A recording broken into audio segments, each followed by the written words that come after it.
Greetings and salutations. YouTube. I'm coming to you live, and I need to study for my World Civilizations 1 exam. So this is the study guide. So I need to be able to know and identify all of these terms. And then I need to be able to write a couple essays. So we're just gonna read through these terms and what they mean based upon my notes that I have compiled by reading through all of the notes that are downloadable off of the website for my school, like Blackboard or Canvas. So here all of this is. And so I'm just gonna have to memorize all of this. And then after we do that, I'm gonna have to read through these essays and be able to kind of recreate these. This exam is going to be in person on pen and paper, if you can believe it. We're going old school here. So there's really nothing I can do except memorize this. Like, what else am I gonna do, guys? You know, I mean, this is social studies for you. It's really just knowing things, memorization. So I'm just gonna casually sit here in silence as we listen to some piano music, and I am going to read through these. And you're welcome to read through them with me as well. Essentially, we are going to be learning today about the origins of civilization, ancient Mesopotamia, ancient Egypt, ancient India, ancient China, and warriors, traders, and wanderers, and several different civilizations of those. So without further ado,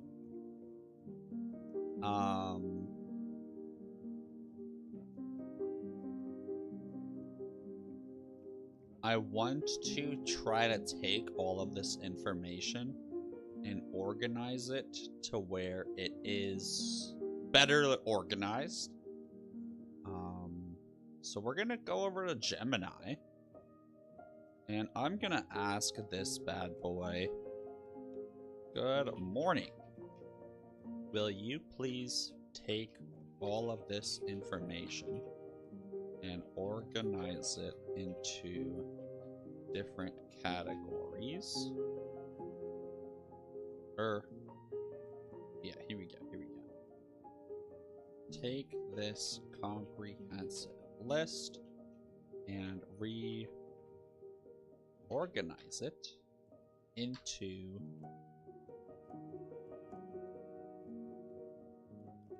several different sections where all of the terms that relate to each other are labeled under their applicable group. And let's just see what it spits out. It might be useful.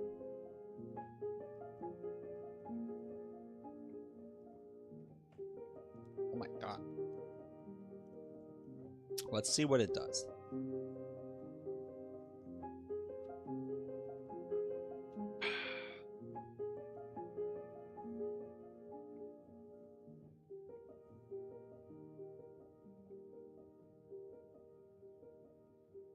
Oh, this is great.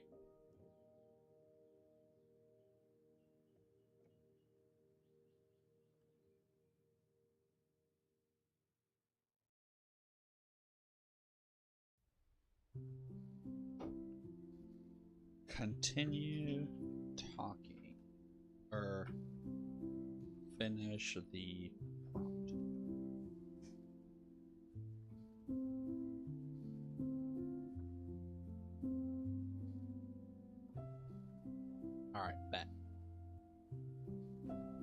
So now I can take this information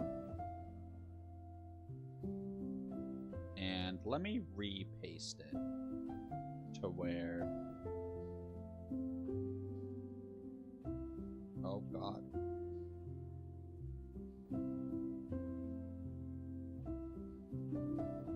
Okay, nice. Mesopotamia, ancient Egypt, ancient India, ancient China, and other groups. Okay, bet. Okay, so we're just gonna start. I don't want to overload my brain. So we're gonna start with Mesopotamia. And then I am gonna make this text just a little bit bigger because I have terrible eyesight. And I think it'll be easier to follow along if there's only like 1 or 2 on the screen. So honestly, let's make it even bigger. And yeah, guys, for those of you that don't know, I am a student getting my social studies education degree currently. And let me tell you, it is not going well. I have an F in one of my classes. Because I forgot to turn in a quiz. And I'm about to have an F in this class unless I can pull off this studying. So, yeah, let's continue along here. Good old cuneiform. So it's a little wedged shape writing system around 350 to 230 BC. And let me verify those dates with the official document. So I uploaded the notes to Gemini.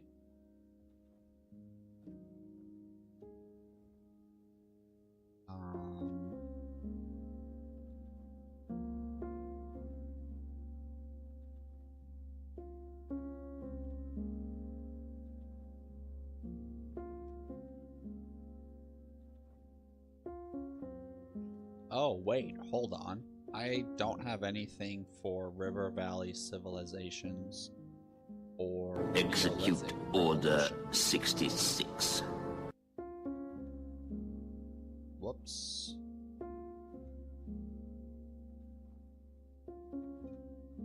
At least I'm pretty sure I don't.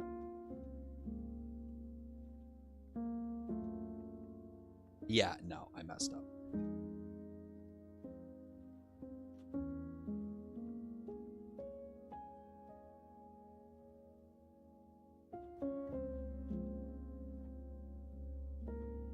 That's alright, we're gonna be okay. Yellow cat! Welcome in.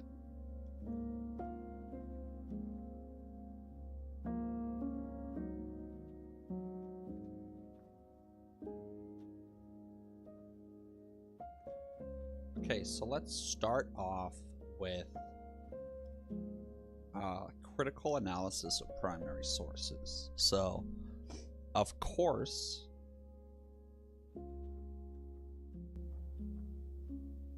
yep, so a primary source can tell you things about the politics of the time, the economy, the religions, social hierarchies. Alright, bet. Persia. Look at that, Persia. Okay, abbreviations. BC is before Christ. Bet. BCE is before the Common Era. AD is the year of our Lord. CE is Common Era. Oh, C is circa or approximately. I've been wondering that for so long. Wow. Oh, okay, so R like points out when someone was ruling. B is birth, D is death. Bet.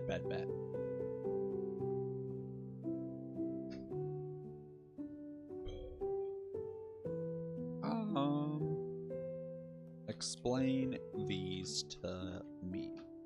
Let's just see what this bad boy spits out. Oh, yeah. Prehistory was before writing. Duh.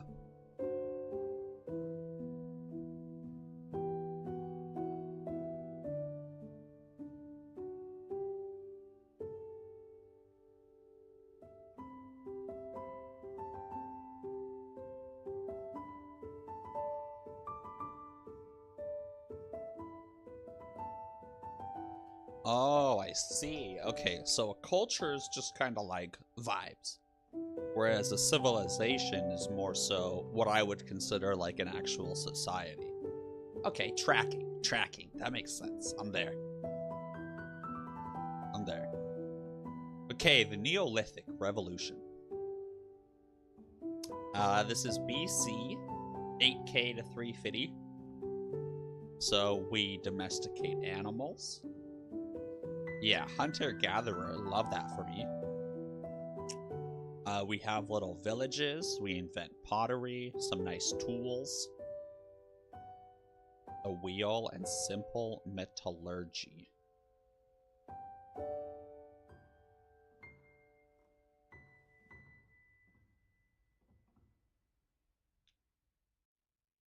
Okay. Whew. I love it. Okay, so the River Valley civilizations are around 350. And they start to have agriculture because they start planting foods. They have little cities.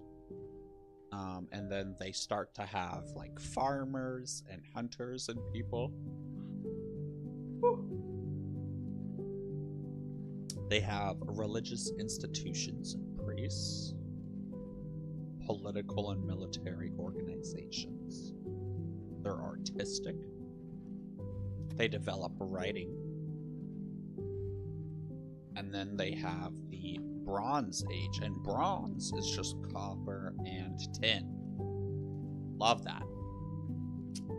Okay, so let's just see how I'm doing so far. Okay. So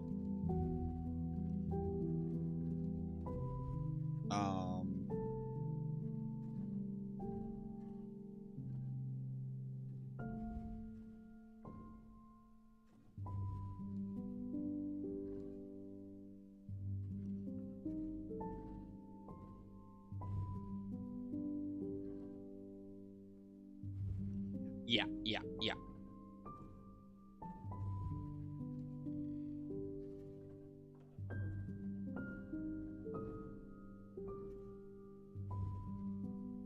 Okay, tracking. Oh, wrong one. Oh, wrong one. Oh, there it is. Okay. Alright, so Mesopotamia. Let's talk about cuneiform. It's a wedged shape writing system in Sumer. And it's around 3,500. Okay, so we're gonna make a new tab, and we're gonna call this Study Guide Answers. Okay. And then what we're gonna do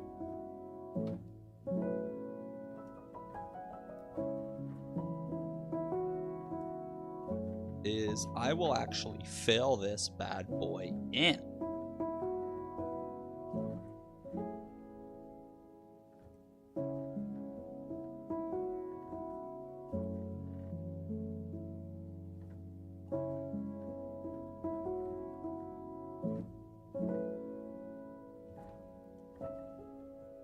And that is gonna be an absolute vibe. Let's go a little bit bigger.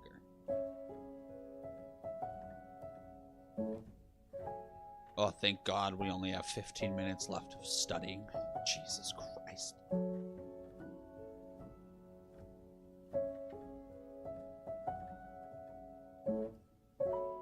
Okay. So, cuneiform, a wedge-shaped writing system, Sumer, around 3,500. I'm not remembering ranges. I'm just gonna go for one single year.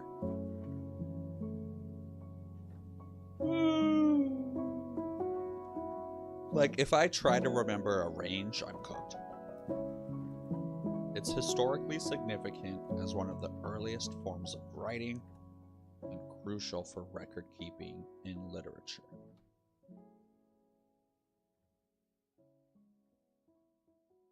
All right, bet.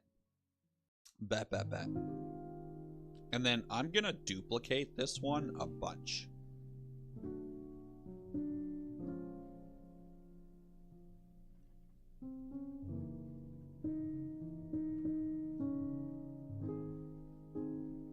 And the reason for that is I'm gonna fill this in several different times. So let's see here.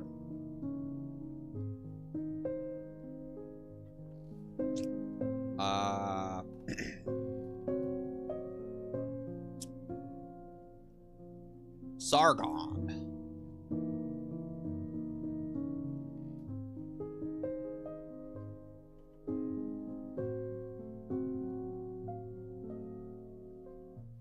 Okay, so Sargon was like the first individual ruler of the Akkadian kingdom. And that's around 2350. Sargon, 2350. He's the first ruler of the Akkadian kingdom. Yo, Ogappa, the king. Welcome in, my boy. How are you doing tonight?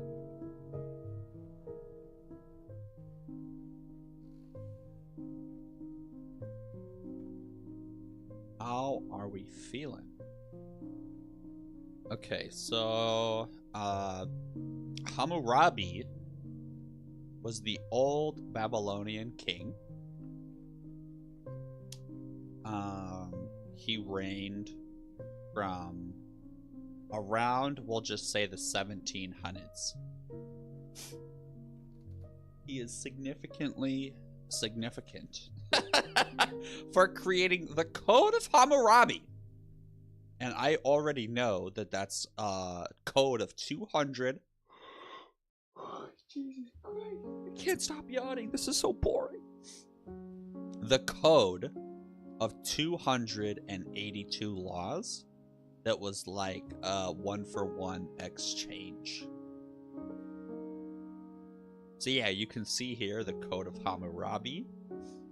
282 laws. An early example of a legal system. It outlines laws and punishments.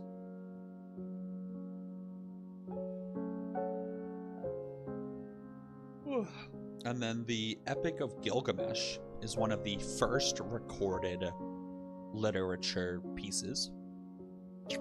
And it gives insights into Sumerian culture. So, so far, we have covered Sargon, Hammurabi, Code of Hammurabi, Gilgamesh. Oh, and there was one more.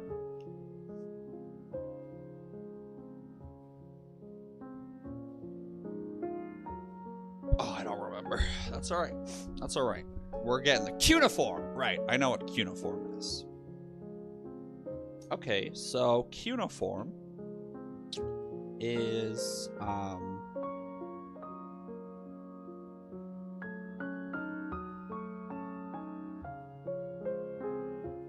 cuneiform is wedge-shaped writing style around 3500 BC. And it was the first writing system in and we'll just say Meso is Mesopotamia.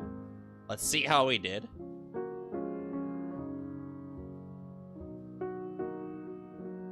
(3500) earliest forms of writing. In Sumer. Okay, I can't forget about the Sumer part. Bet.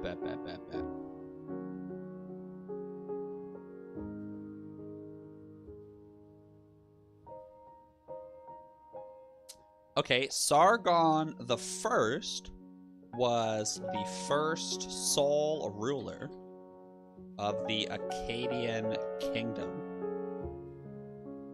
in Meso. And I think it was around 2300. I don't think that's right.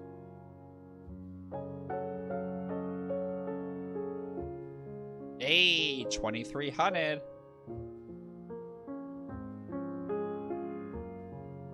And yeah, it's just important because he was like the first ruler.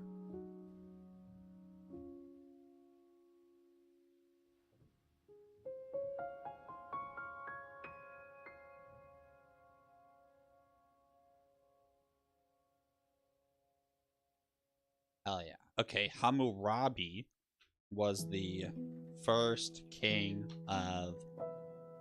Ah, fuck. What was he the king of? Oh! Hammurabi was the first king of... Oh, God, I don't know. This is not going well. Oh, Old Babylonian. That's what I thought. I was totally thinking that. Old Babylon. Around, what, 2100?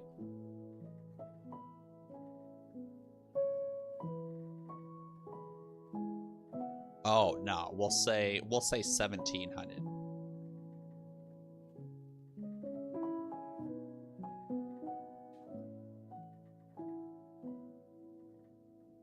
And yeah, he created the code. Or was he the first king? No, I don't think he was the first. He was just like a dude. King of Old Babylon, around 1700. He created his code, which was the first legal system.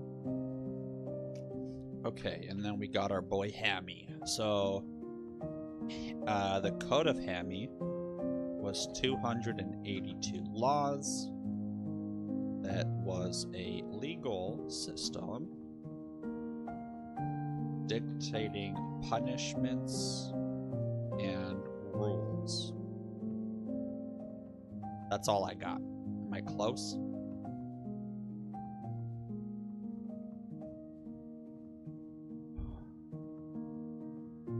Yeah, bet. I'm there.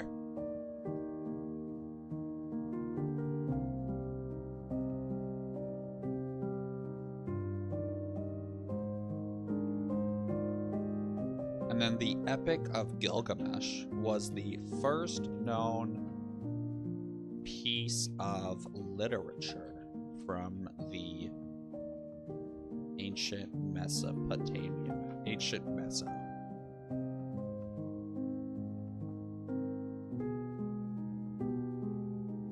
Oh, and it gives insights into Sumerian culture and beliefs.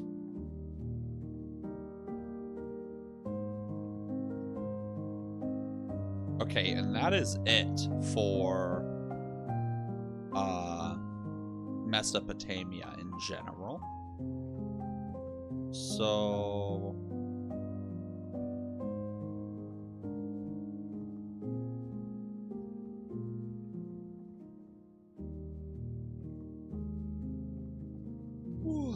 Cuneiform, I'm not reading it. Cuneiform was a wedge-shaped writing style that was used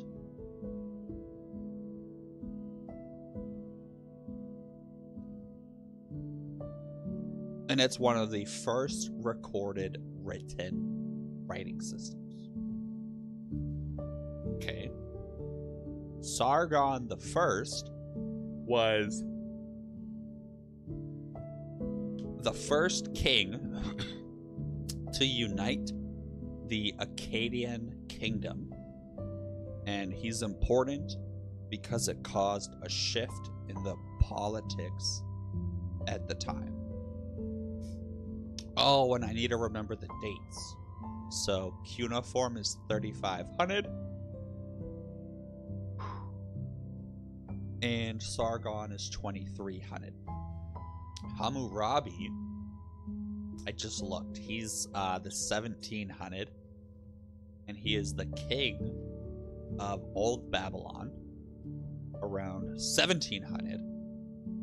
And this man created the first legal code, the Code of Hammurabi. Ooh. And the Code of Hammurabi is a set of 282 laws that dictate a comprehensive legal system that establishes punishments and laws based on the culture of the time. Wow, I'm a genius. And lastly, we have the Epic of Gilgamesh, which is the first known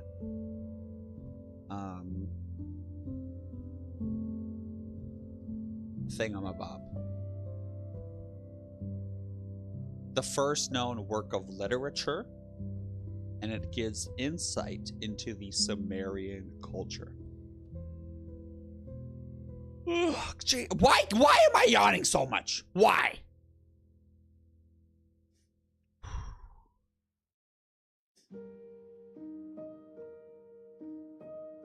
Okay, bet.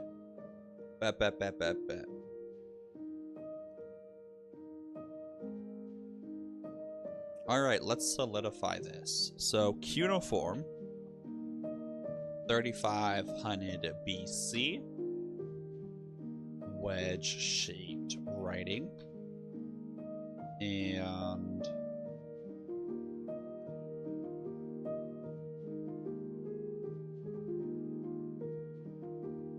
first, it's important, because it was the first form of writing. Sargon united Acadia into one ruler. Important because he was first, and it changed the political climate. Hammurabi. Oh, wait, hold on. Sargon the first was 2300, and Hammurabi was 2700. No. He was 1700, and he created his code. Made his code. King of Old Babylon. And then the Code of Hammurabi, 282 laws.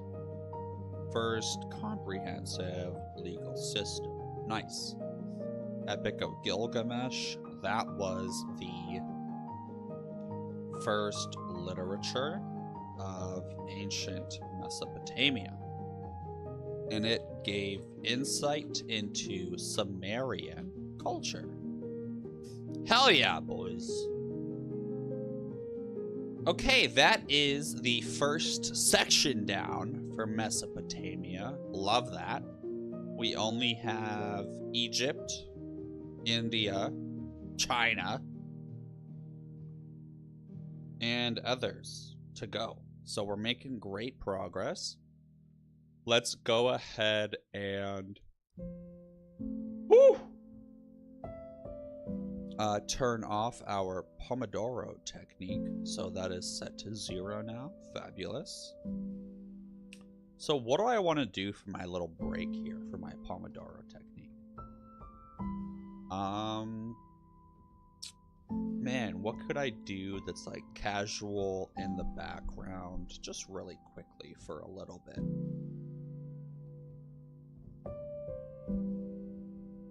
Yo, why can't I stop yawning, dude?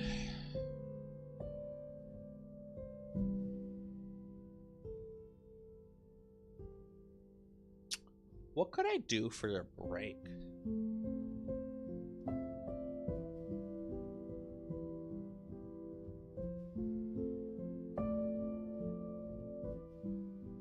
It needs to be something that takes 0 mental effort.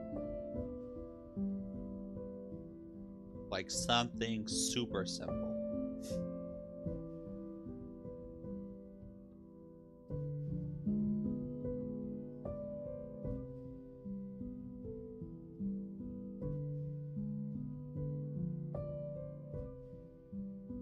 Oh, let's play Learn to Fly 3.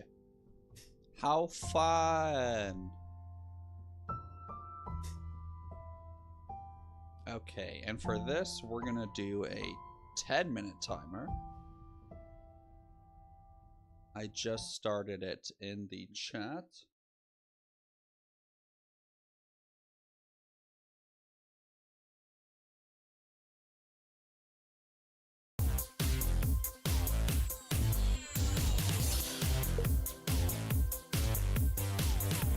Hell yeah.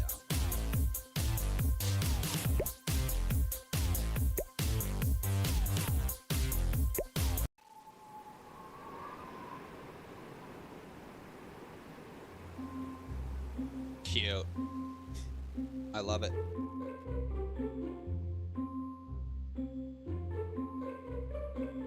Wait, are we going to the moon?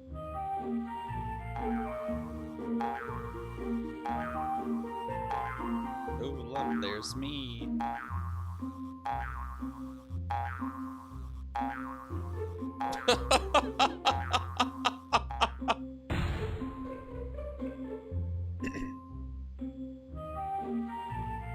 Oh, so these are all like different methods to try to get to the moon.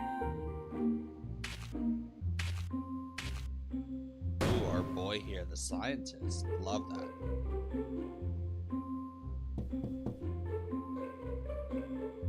Yo, I got some books, bro.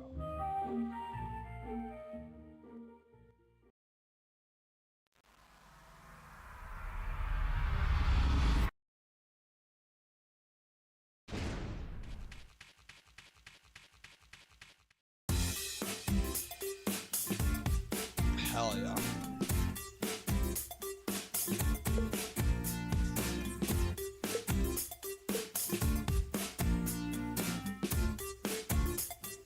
Okay, thank God we have like better thingamabobs.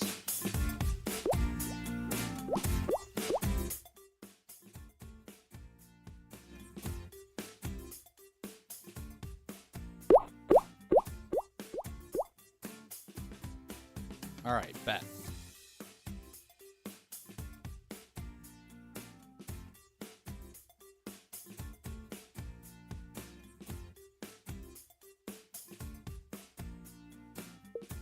Okay, here we go. Do I know what I'm doing? Oh, I can buy a coil. Okay, so what do I do now?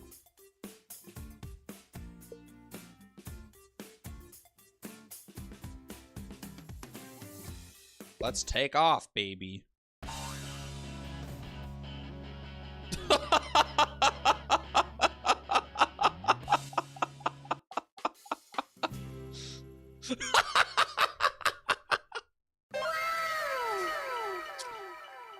Yeah, we're making money, baby.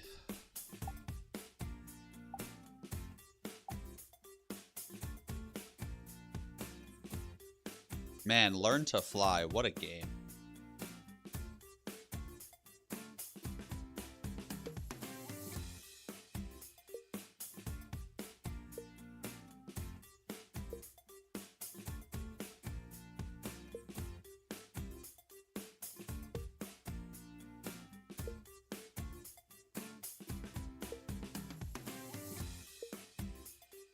Oh, that's just a bunch of tips. Hell yeah.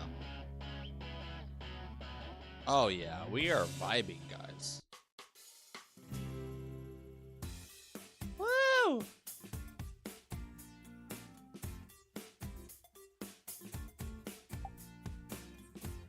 Aw, a balloon. That's so cute. Alright, cool. We got a balloon now. Here we go!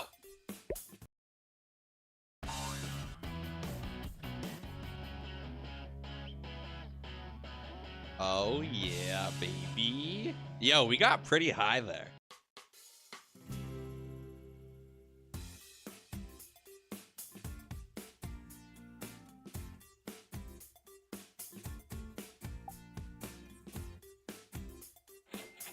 Hell yeah, let's get some gas, baby.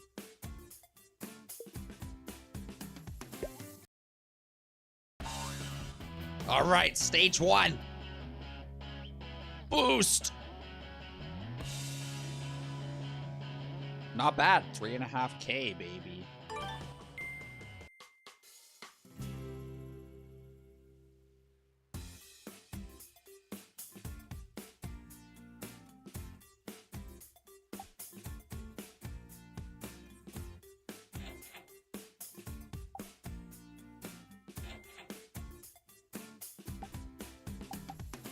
Hell yeah, we got 2 balloons now, baby.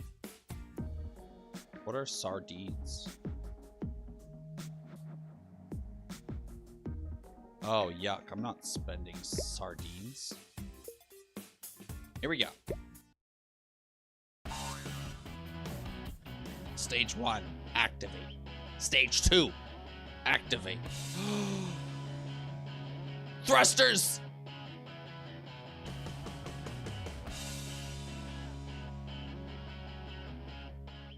Yo, not bad, guys.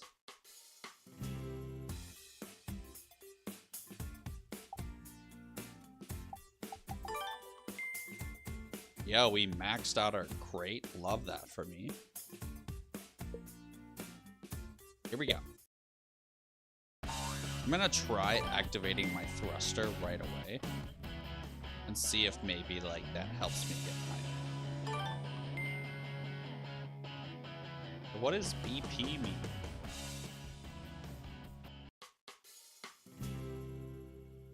God, that was not bad.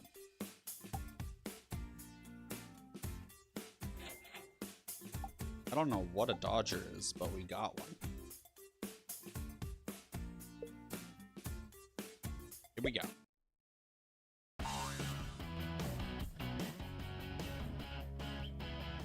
Oh yeah, feeling good about it. Pressurized gas, activate. Thrusters? Or what's a dodger? What is that? Hello? Oh. Hold on, what is this? Double tap left or right to straight? Oh, that's terrible. I don't want that.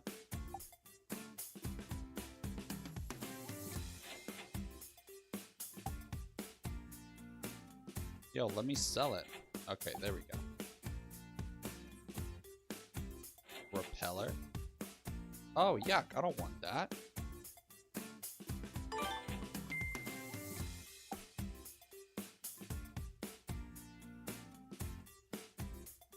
Fins.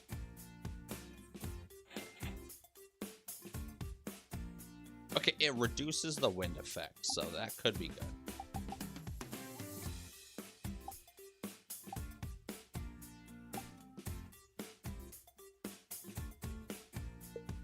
Okay, we upgraded our coil a little bit. Yeah.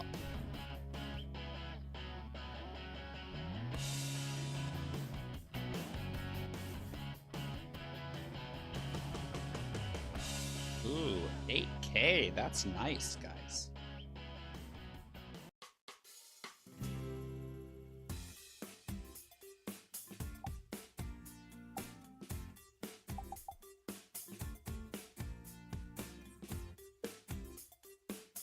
Let's do it. Oh, see, the drag got me a little bit. Interesting.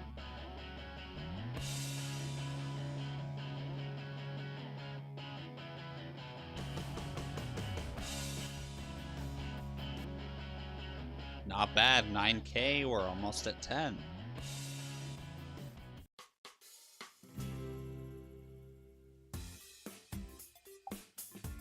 Hi, babe. Babe, I'm using the Pomodoro technique. 30 minutes of studying with 10 minutes of a break. Don't yell at me. My wife came and gave me a look like, you need to be studying, babe.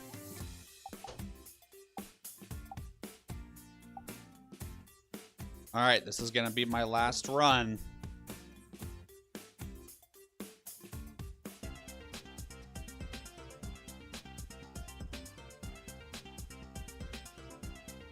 Wow, this is so laggy.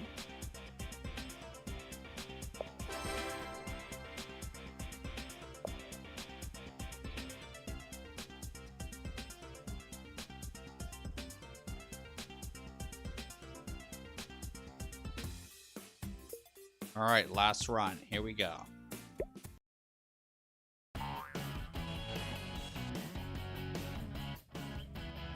Ow! Beep boop, beep boop, boop, boop, boop, beep, beep, beep, beep. The timer is up. No! Oh, I just dodged that. Oh, we broke 10K. Not bad, guys.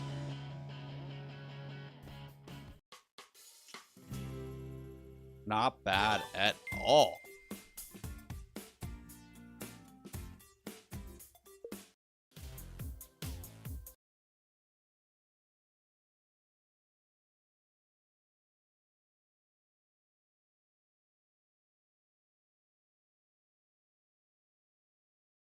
Whew, okay. What is this? Hey, security alert, get out of my face.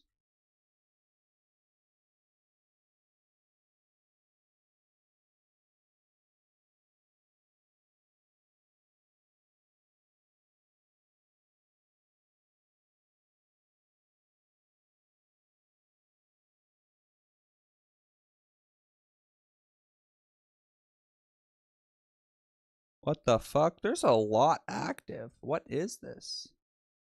Security?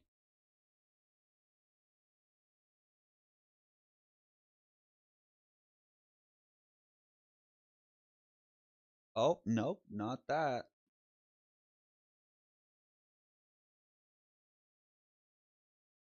Yo, do not. Oh, anti-malware service executable. All right, bet. Okay, guys, so let's see how I'm doing. So, cuneiform is wedge-shaped writing.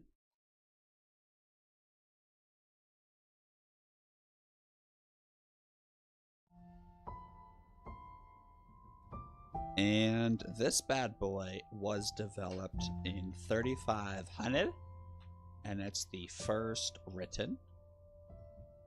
Sargon the First was the first ruler of the Akkadian kingdom, and he's important because changed the political climate, and he's 2700, or I think he's 2300. Oh, I don't know. I think he's 23.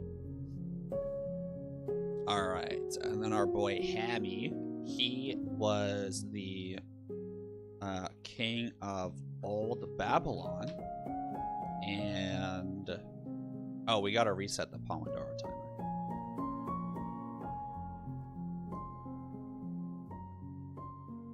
timer. He was the king of Old Babylon, and he made the code, and it was the 1700s. 282 laws, first legal system. Epic of Gilgamesh, first literature, helped us understand Sumerian culture. Woo! I feel great. I feel great about it. Okay, next up, we're gonna move on to ancient Egypt. Dude, thank you so much for the hype, Gappa. I'm actually not that smart. This is just a fantastic way to study. If anyone struggles with studying, I highly encourage you to use some form of method similar to this. Okay, ancient Egypt. Narmer, a ruler from the archaic period of Egypt. Okay, 3100. He is significant for unifying upper and lower. And he is okay. He's part of the Old Kingdom. Bet.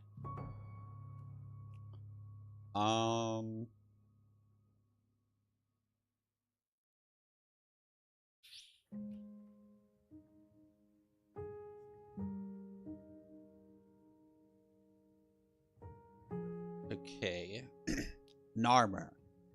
The archaic period of Egypt. 3100. Okay, so Narmer is a farmer. So he unified Upper and Lower Egypt, which helped set up the Old Kingdom. Narmer, farmer, combined Upper and Lower. He's not actually a farmer. So I don't want to remember it that way. Narmer, lower. It rhymes. It does not rhyme. Now, Narmer, 3100, Upper and Lower Egypt. Foundation, Old Kingdom. Hieroglyphics. System of writing used in ancient Egypt. Complex writing system for record keeping, religious texts, and art. Okay. Guys, I'm honestly so curious. How many people are watching this right now? We got one person watching this. Hell yeah. That's what I'm talking about, baby. And let's go ahead and run this 3-minute ad break, everybody.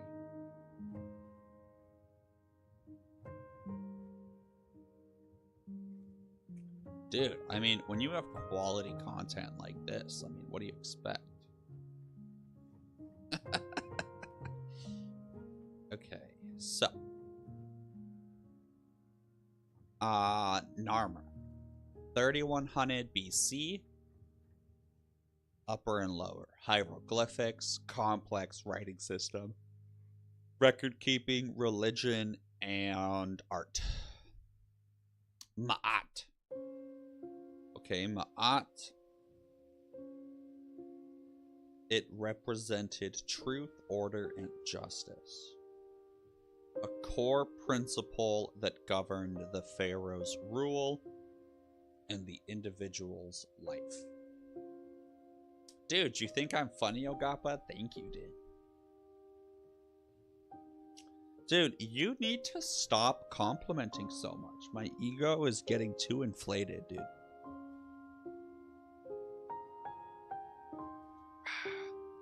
I feel like you've never watched like a streamer before or something. Like, there's plenty of people out there that are funny, dude. I'm not that funny, am I? Okay, so Mat. It's like a system of living that governed the pharaohs and people's lives.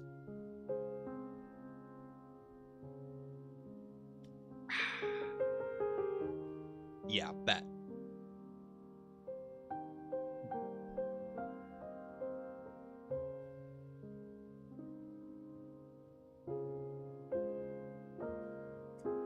Okay.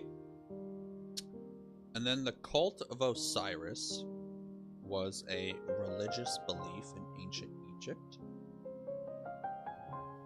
Oh, dude, you gotta go watch a different streamer then. Like, Ogappa, tell me this. Have you actually laughed out loud once? There's no way, dude. Okay, so it's a religious belief in ancient Egypt. It's a focus on the afterlife.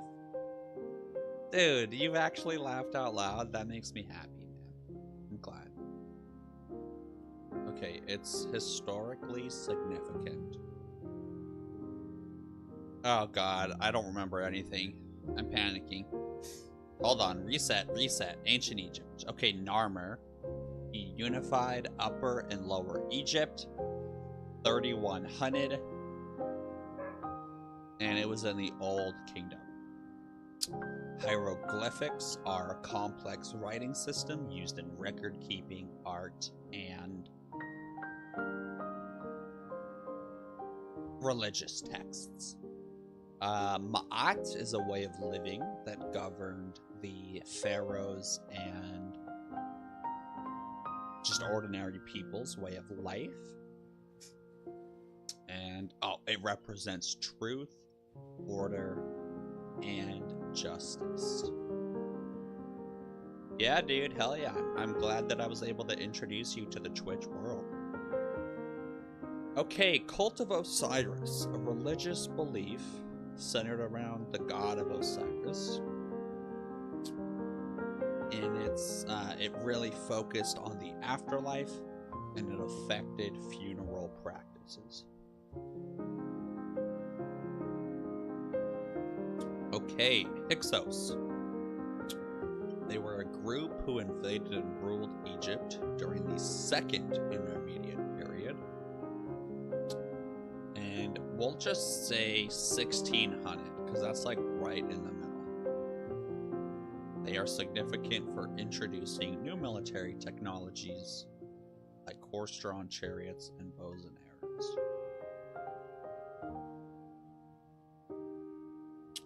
Okay. Almost the first. What are you doing in my swamp? Yo, Startled Ghoul, welcome in. Hello, Raiders. What is up?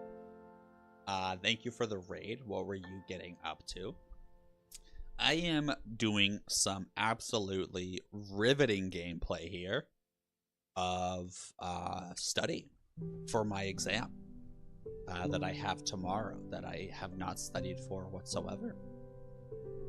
So I'm probably going to be here for the next 2 or 3 hours. Okay, so Amos. He was the first pharaoh, and he kicked out the Hyksos. Dude, thank you, Ghoul. Have a good one, brother. And he founded the new kingdom. Oh, he reunited Egypt and established military and imperialism. Okay, let's try this again here. So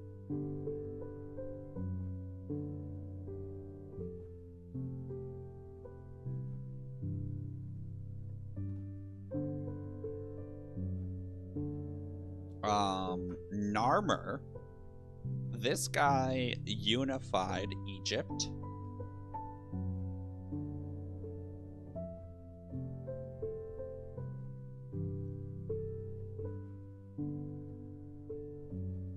Unified Egypt, Upper and Lower Kingdom. He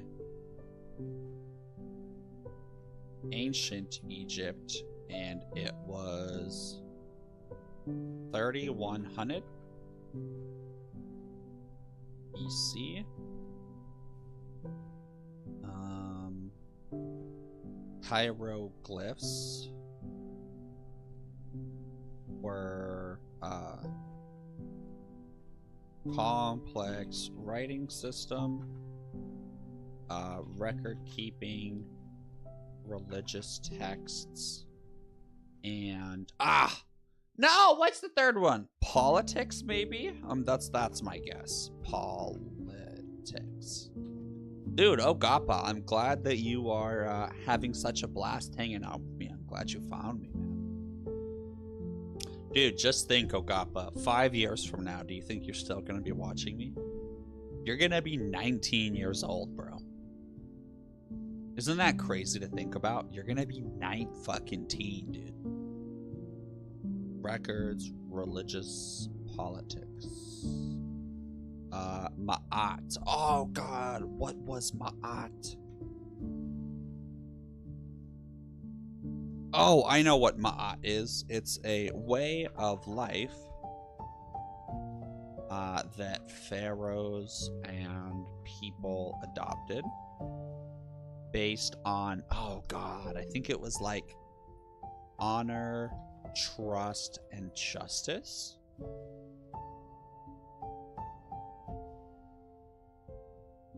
I don't remember shit about Osiris. They just liked the god of Osiris, and they helped establish funeral practices. And I think they were in the Second Intermediate Period. Woo! Okay, the Hyksos invaded Egypt and took over, and they introed chariots and bows and arrows. Amos kicked out the Hyksos.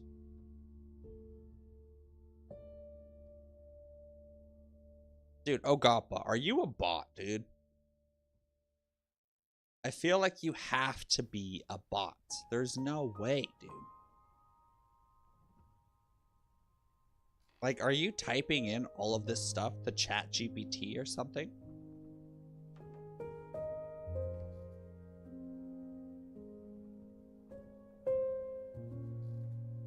I don't know if that's just rude of me to say, but I just can't believe it, dude.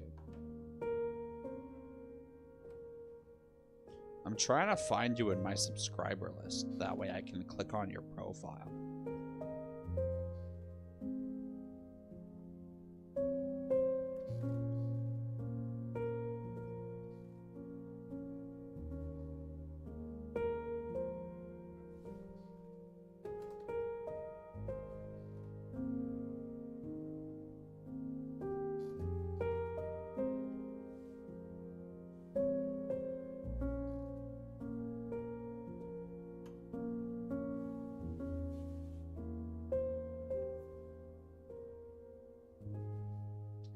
Whatever.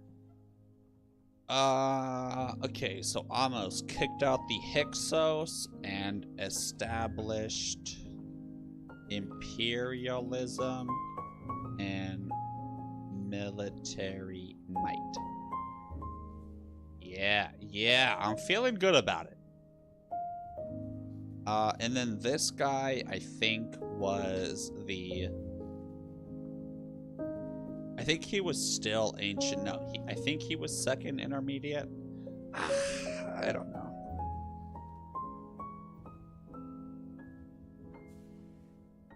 Okay, Narmer.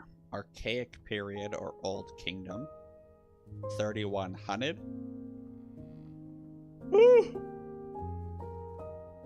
Got that right. Hieroglyphs. Bet. Oh, artistic, not politics. Okay. Truth, order, and justice.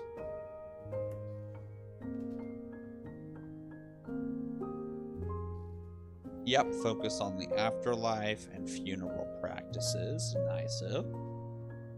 Invaded and ruled Egypt during the second intermediate. Nice. 1600.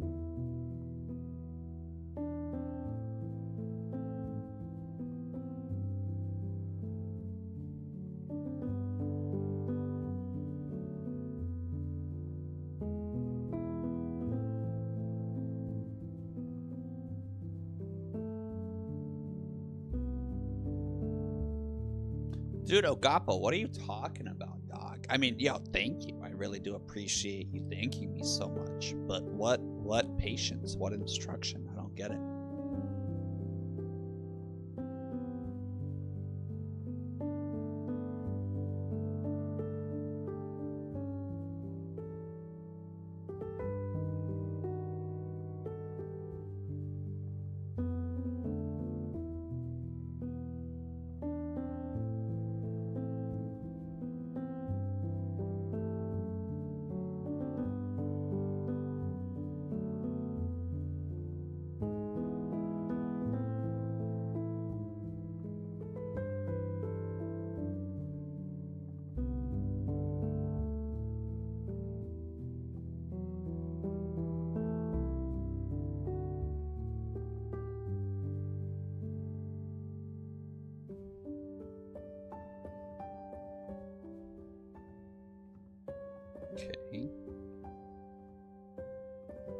When was Osiris?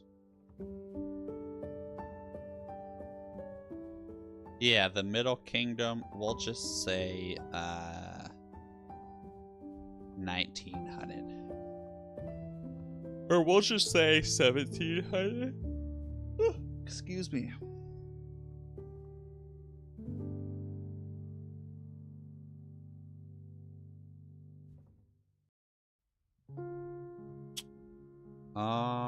Hyksos.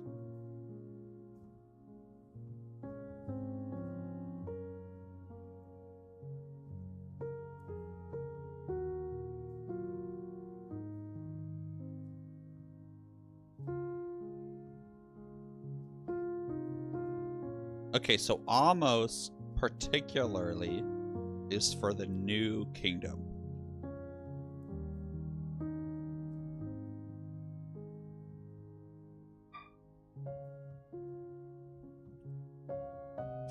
Around 1600 BC.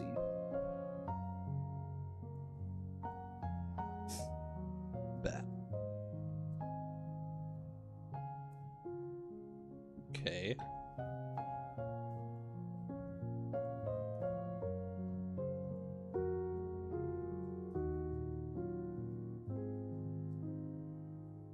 Wait, this item? What item? What item are you talking about, dude? I'm not gonna lie, Ogappa, you seem like a very sincere, sweet person. And I don't know if it's the age gap or something, but I have a hard time understanding your train of thought, dude.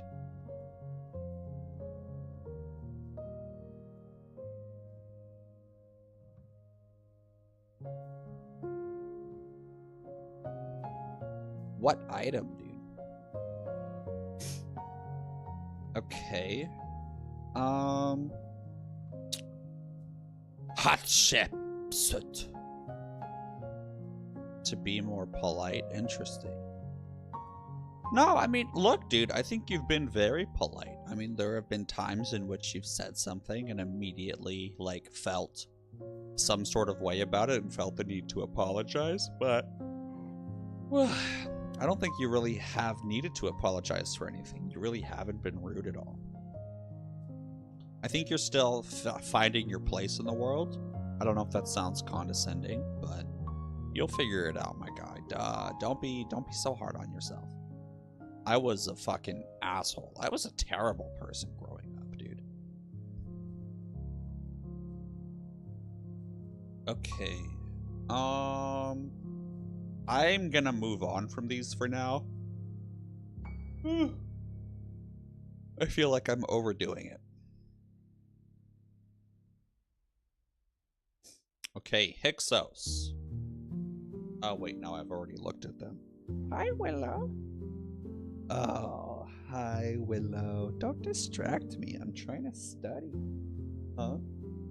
You just hungry. That's what this is. You're just a hungry girl. Okay, Hatshepsut. Oh, yeah, she was a female pharaoh. And we'll say 1500.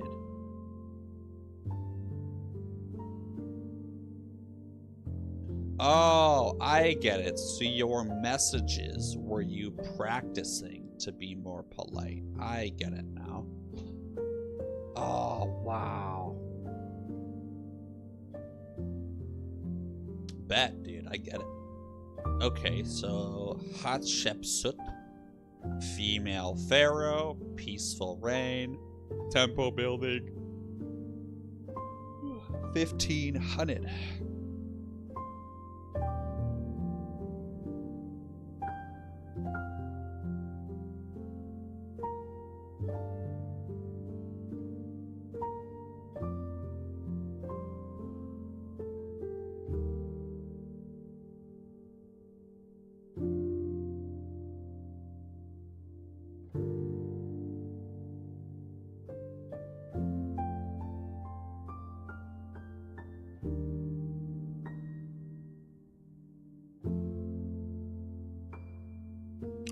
Oh, and we can say New Kingdom.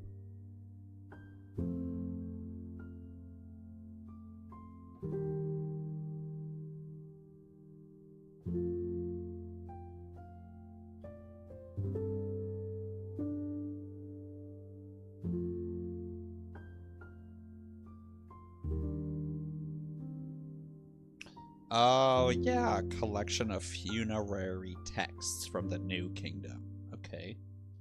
Bet.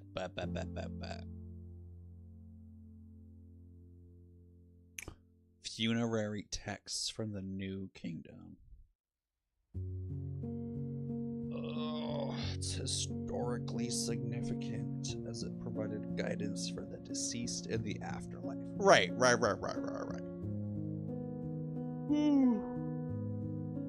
Afterlife book for Egypt. Very popular. Guidance for the afterlife. New Kingdom.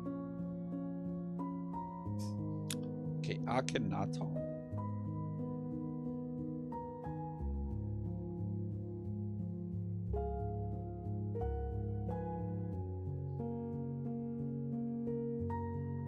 Okay, we can say 1300.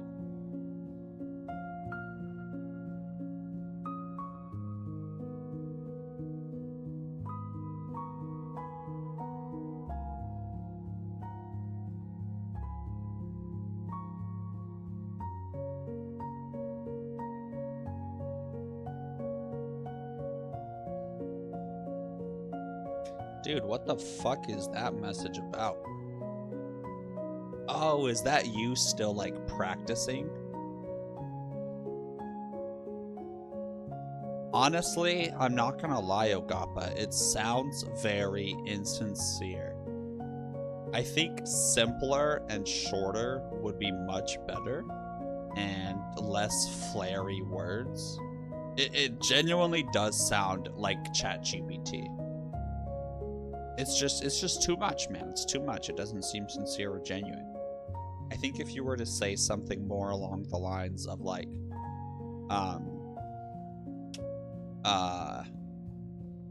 hey, I just wanted to let you know that I really appreciate your stream. Keep doing good work.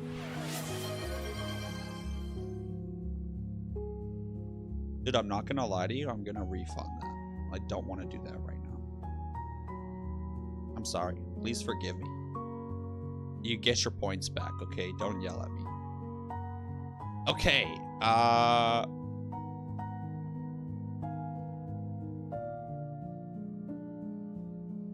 religious reforms and artistic changes. Akhenaton. Okay, so Akhenaton. The bucket hat.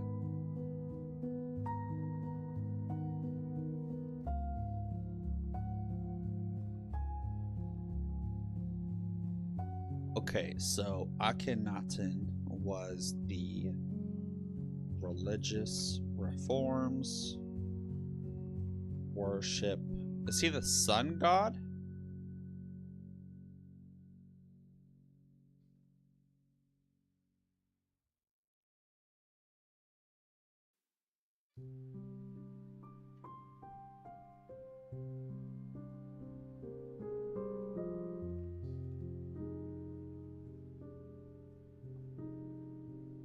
Oh, he ruled during the New Kingdom.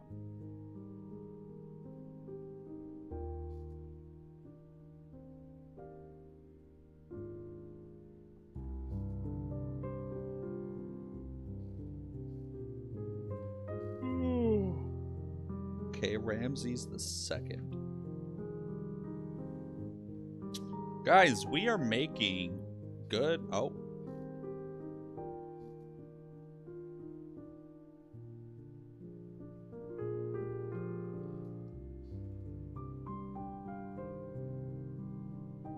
One, two, three, four, 5, 6, 7, 8, 9. We're like, I don't know, maybe a quarter of the way there. Not bad. Hey, it's only been 2 hours and I'm a quarter of the way there. But no, hey, 40 minutes of that was me getting set up. Okay, Akhenaten worshipped the god of Aten. Yeah.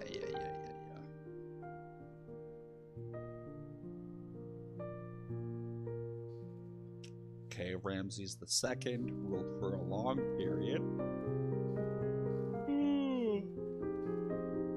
Same thing, 1300.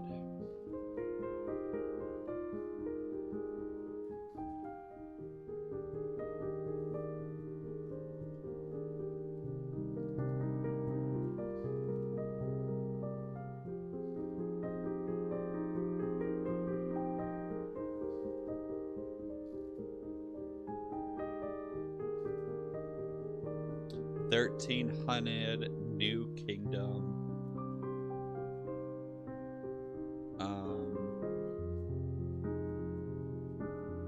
Treaty with Hittites.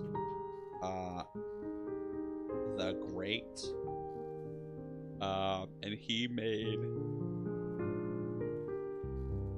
What did it say? He made a lot of monuments and shit? Yeah, building projects and military campaign.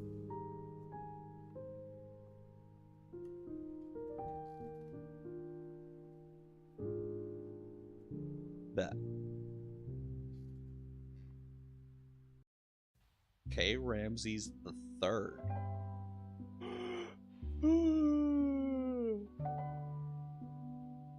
Oh god, why am I so sleepy?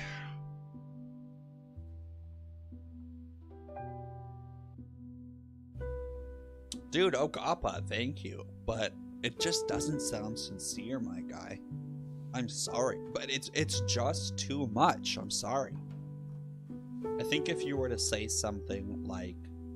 I think one thing that it is you just need to cut back on the compliments a little bit. Because if you give compliments too frequently, they lose their meaning, they lose their weight, and they do start to seem disingenuous. And so I would consider, one, trying to compliment a little bit less, and two, tone down the compliments to where they're a little bit less hypeful and more like, your learning skills are impressive. I'm sure that your hard work will pay off. Or just something like that, right? Like you're getting better, you're getting closer.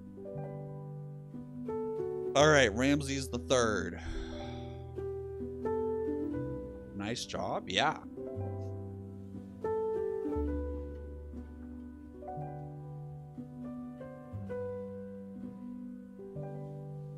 Okay, Ramses the Third is 1100. Or we'll say 1200.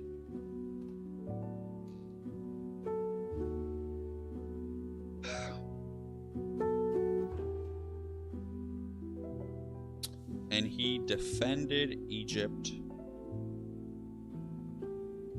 against the Sea Peoples.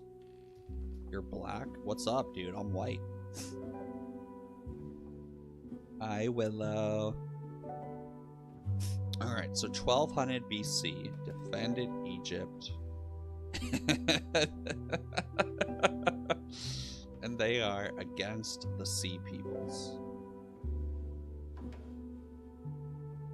And then I do need to move my Pomodoro technique out of the way here.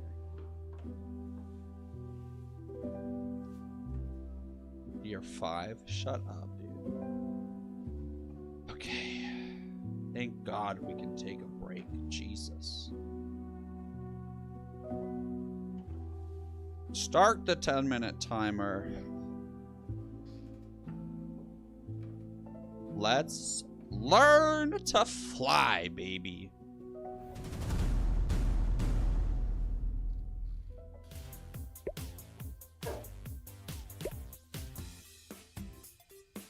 Hell yeah. Here we go.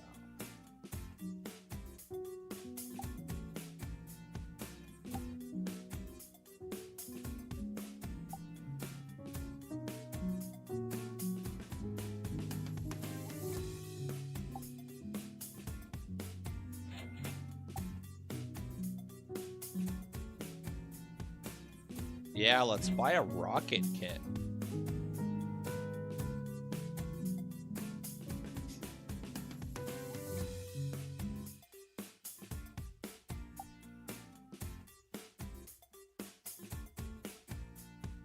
Wait, a grenade?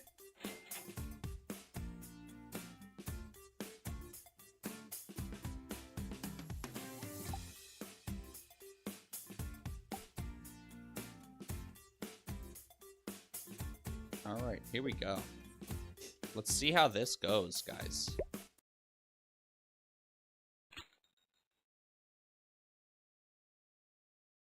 Oh my god.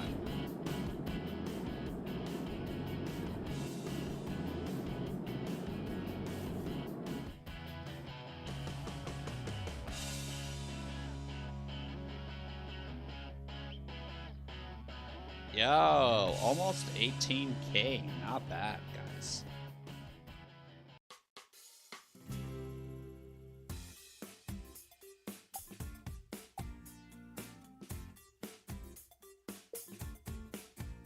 Is it fun? Yeah, not bad.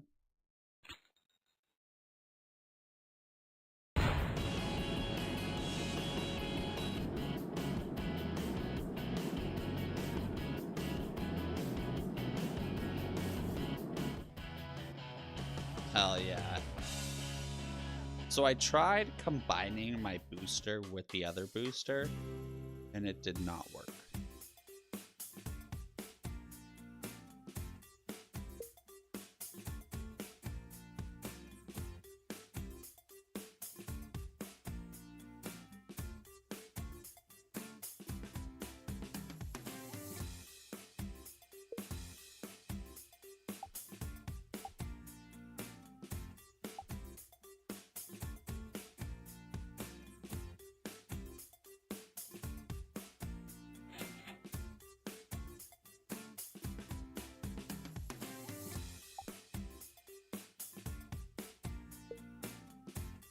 Yo, scared ghosts, what is up?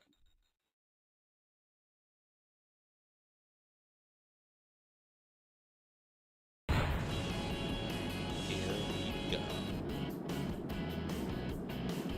Oh yeah, cause when the stage jumps off, I'm lighter. So then when I use my pressurized gas, it's more effective. Ooh, are we gonna break? We broke 20K. Hell yeah.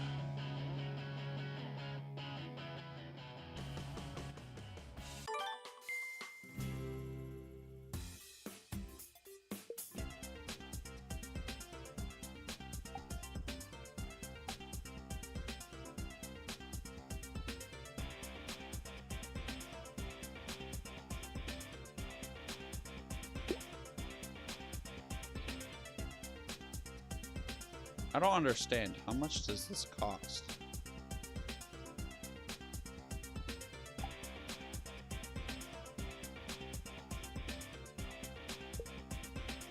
Oh, I have 0.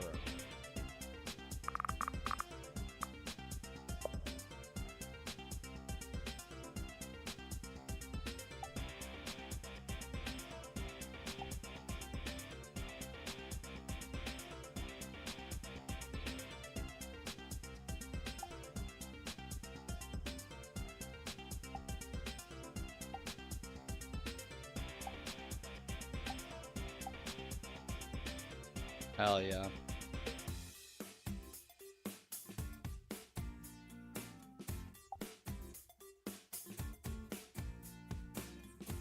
Mini helpers?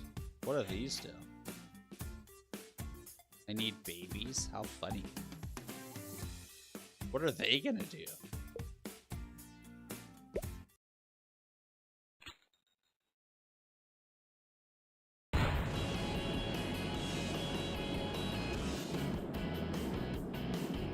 Oh, they're like separate boosters. How cool.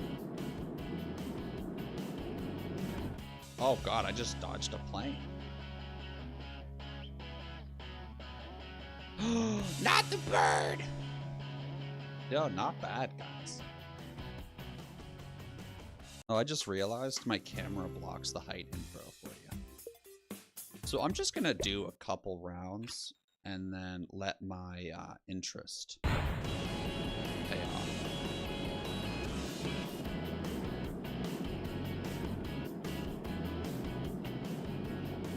We're just gonna save up a little bit.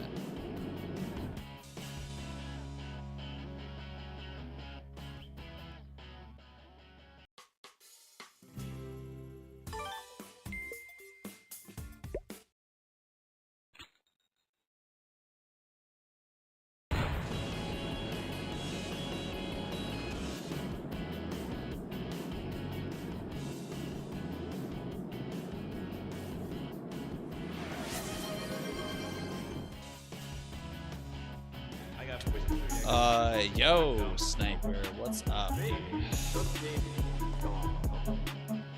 I will go do those pull-ups as soon as my break is over.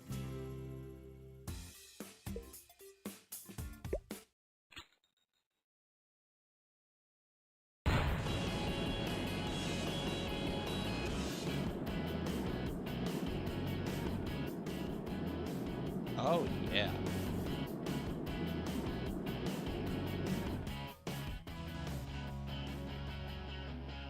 Do a flip.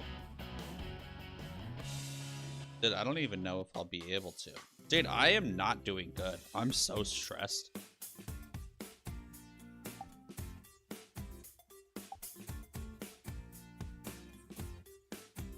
Oh, look at that, a space shuttle.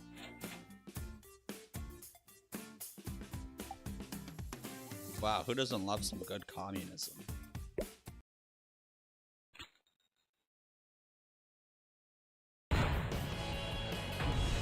Ow.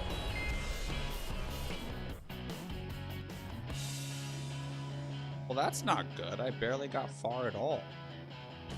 This thing's heavy, huh? I don't think this is very good for me.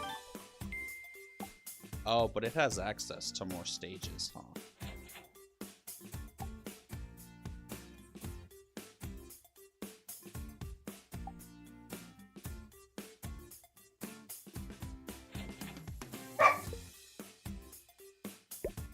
Here we go.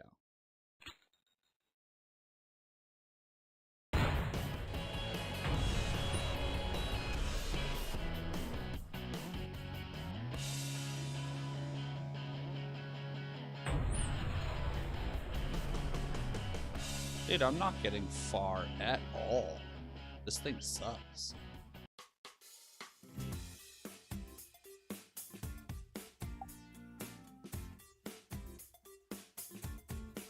I think I need a shuttle reactor.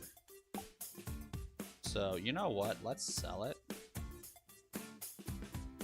And let's buy...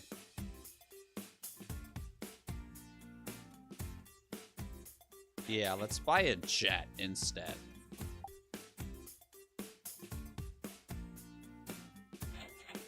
And a powder cannon, that sounds good. And then, oh yeah, some multi-rockets. Hello. Oh, this is gonna be good. This is gonna be a good last run.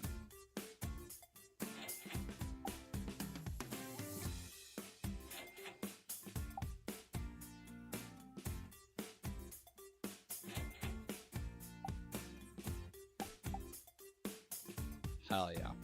Here we go.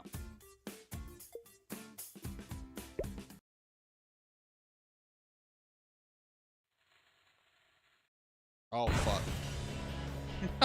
Fell in! No, I fell in! Beep boop, beep boop, boop, boop, boop, beep, beep, beep, beep. The timer is up.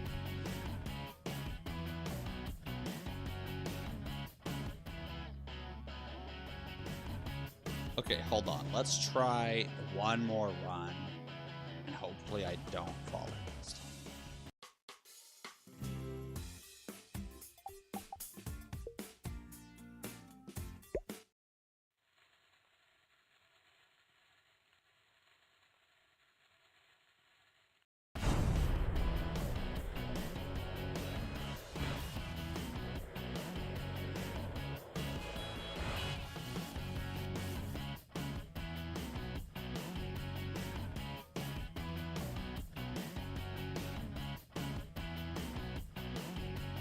Ooh, nice. We broke 25K.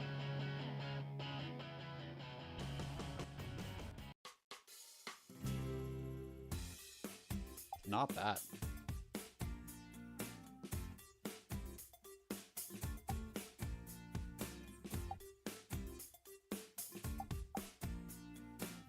All right.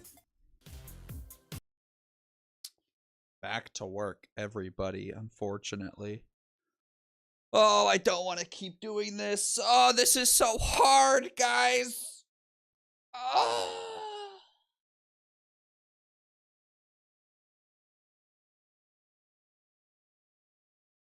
Oh, my life is so hard.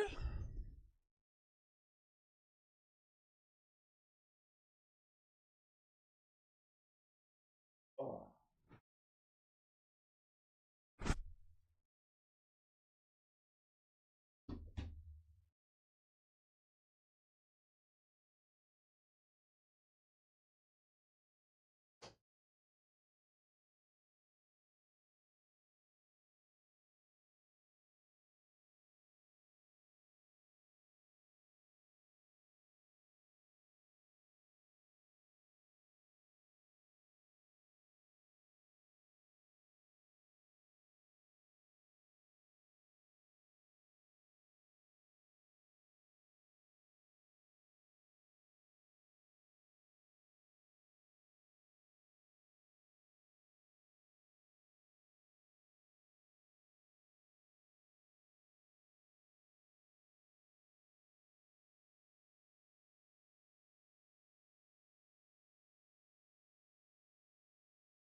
Oh, God.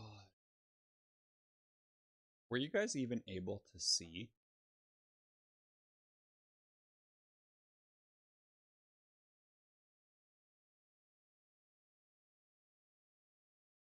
Oh, wow, not bad. That's a good angle.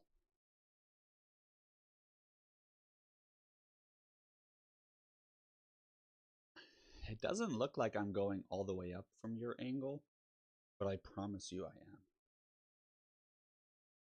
I'll have to find a better angle. Hi, Hazel. Willow. Yeah, the boat race. Hell yeah.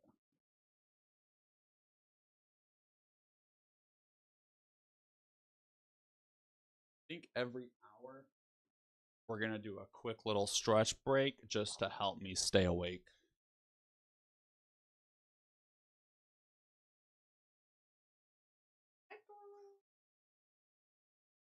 Oh, wow.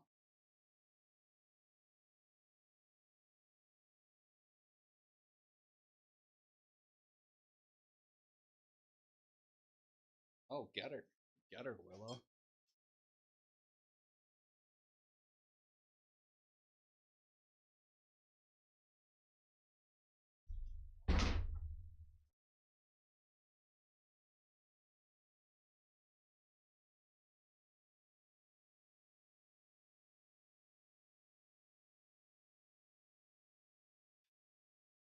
Ooh.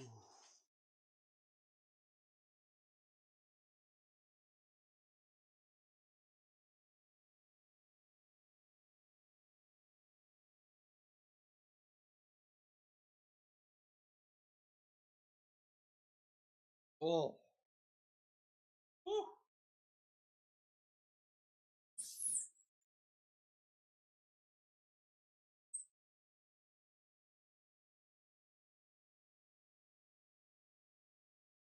Oh, God. All right.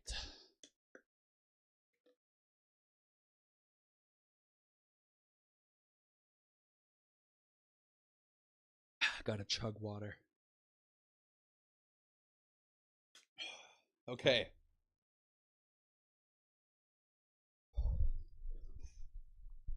let's make sure that we still got it. So,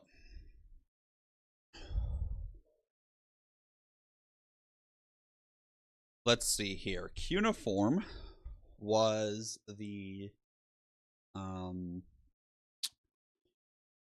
wedge-shaped writing that came out in 3500 BC, and it allowed for recorded history.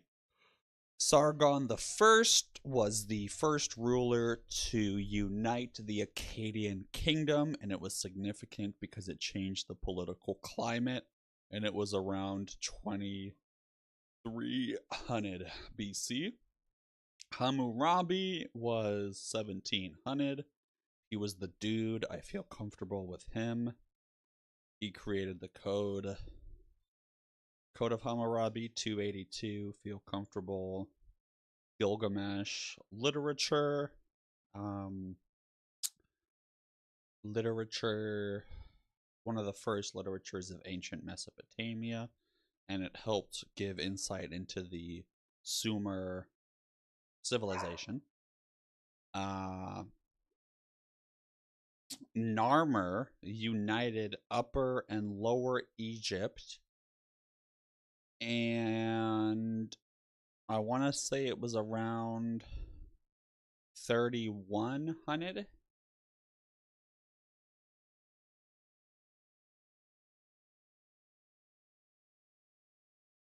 Oh wow, 3100. Heck yeah.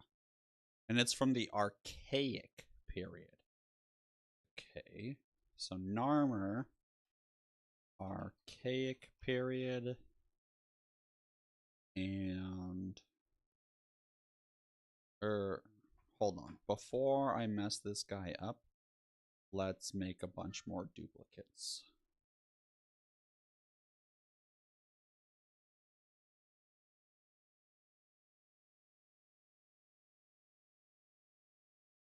Okay, so yeah, I feel good about those three. Feel good about that one.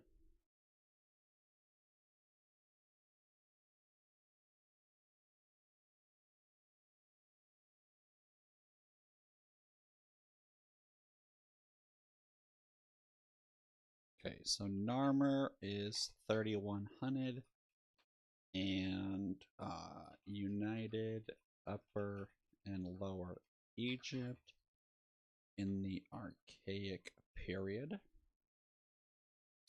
Hieroglyphics are a complex Egyptian writing style, and it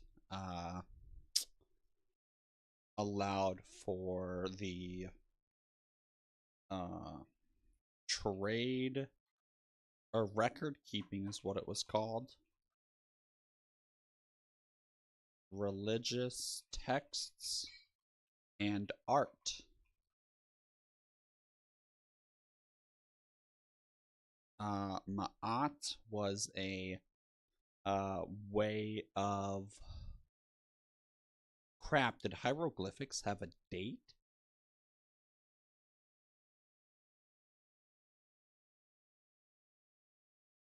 No. Okay, bet.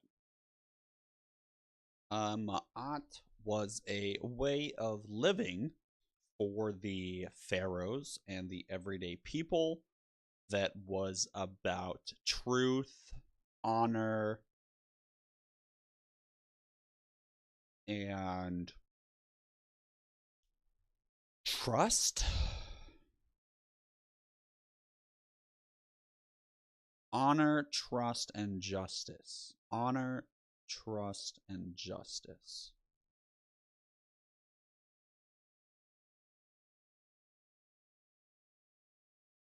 Okay, the cult of Osiris was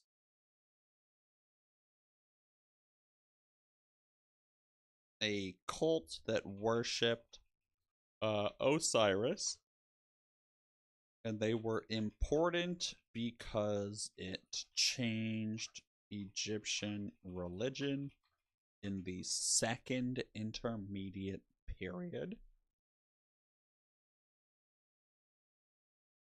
Ah, crap. It was funeral practices, and it was 1700. Hey, no.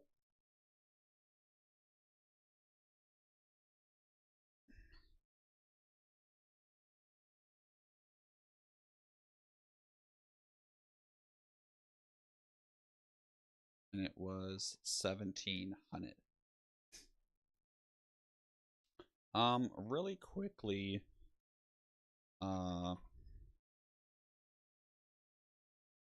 break down the dates for the Egyptian periods of time.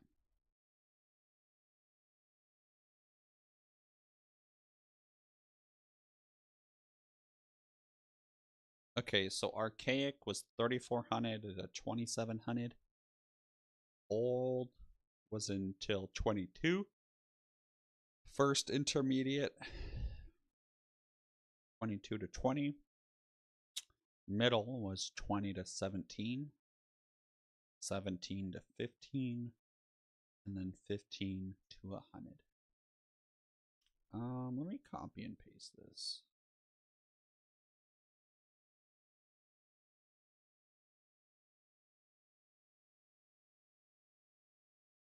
Okay.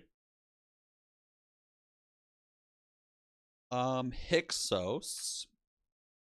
I think Hyksos was important because he made a treaty with, or no. Hyksos was not a person. Hyksos were a people that invaded and ruled over Egypt during the Second Intermediate Period, and they introduced chariots and bows and arrows.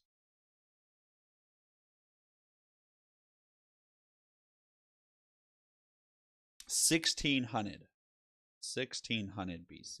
Bet.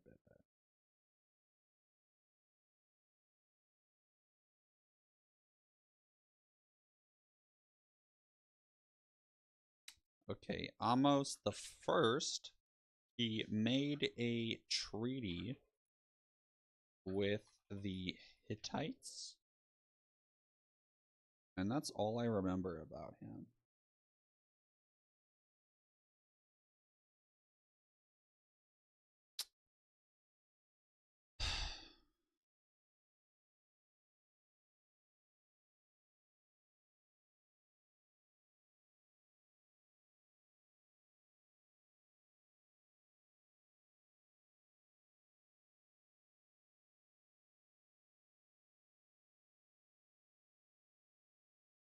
Okay, expelled the Hyksos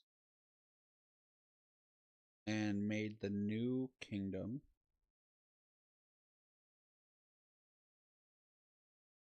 And then the Hyksos were 1600.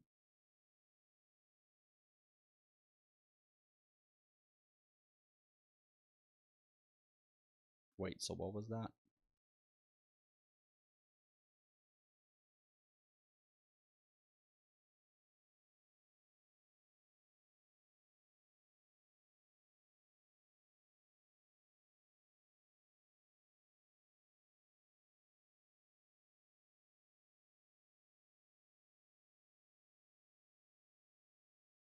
Okay, so Amos kicked out the Hyksos and founded.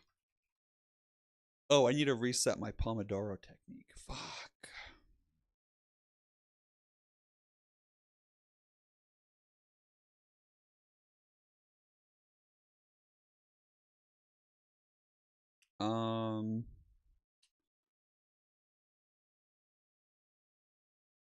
Yeah, so he kicked out the Hyksos.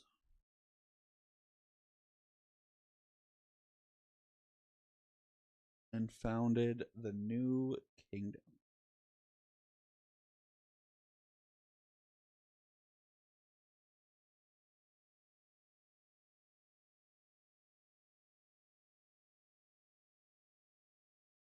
Oh, I don't want to do this. I don't want to do this. I'm annoyed. Ah!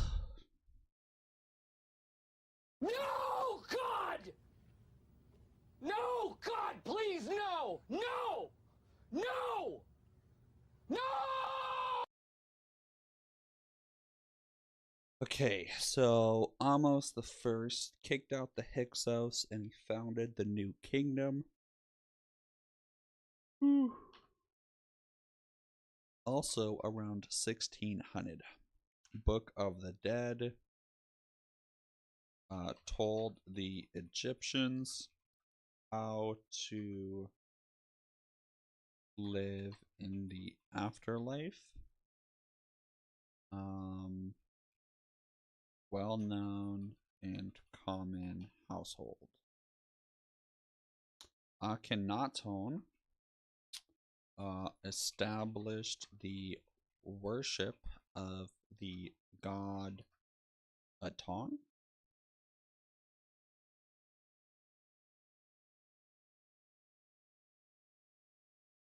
Not bad.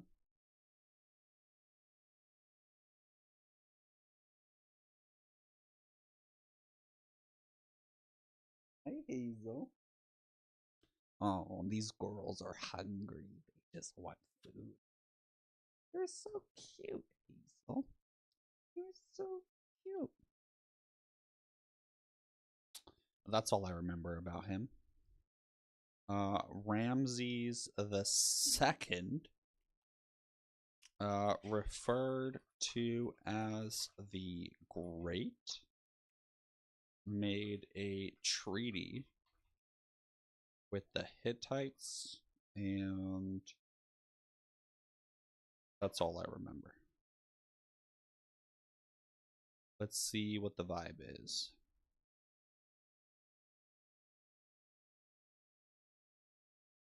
Oh, I forgot about Hatshepsut.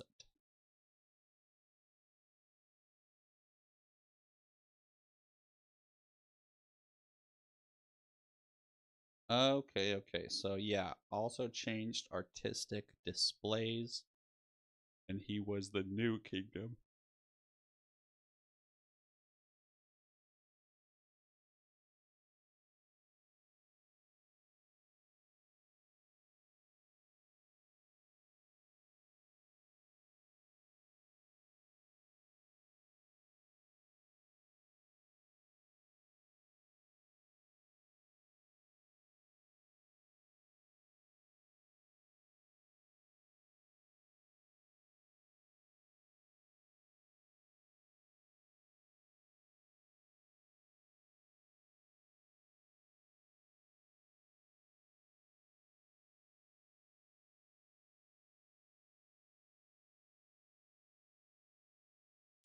Okay, big projects and military campaigns.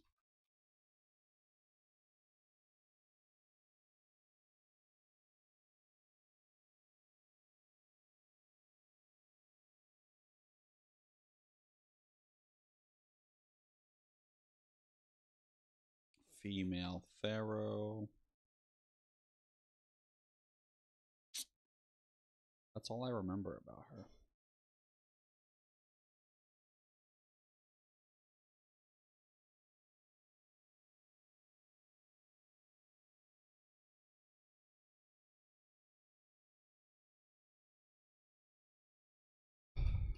Okay. Oh, I'm sorry. Spotify's not playing.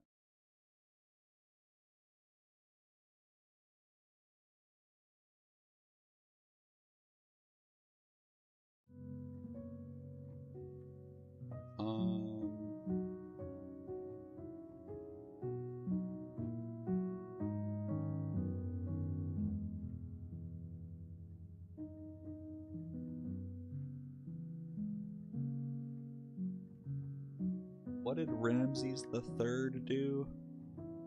Oh, Ramses the Third, what did you do?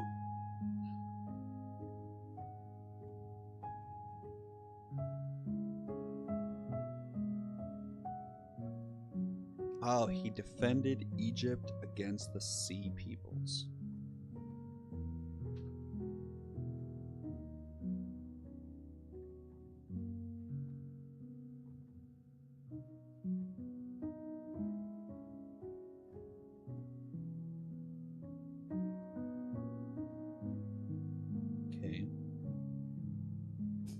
Alright, let's try this again. Cuneiform was 1300 or 3500. Wedges, Sargon, Akkadian King, Hammurabi 282. Literature. When was Hammurabi? Oh yeah, 1700. Right.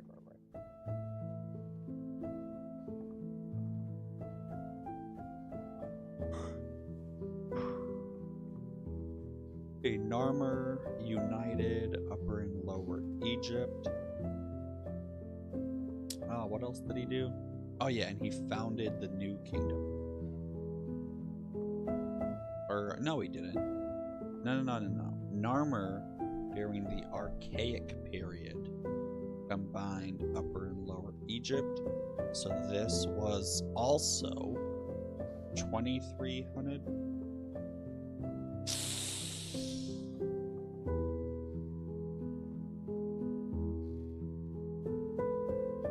Okay, 3100. Jeez.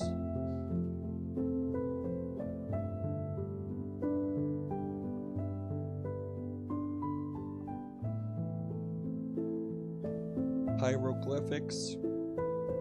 Complex. Yep. Ma'at. Way of living for pharaohs and everyday people. Cult of Osiris was the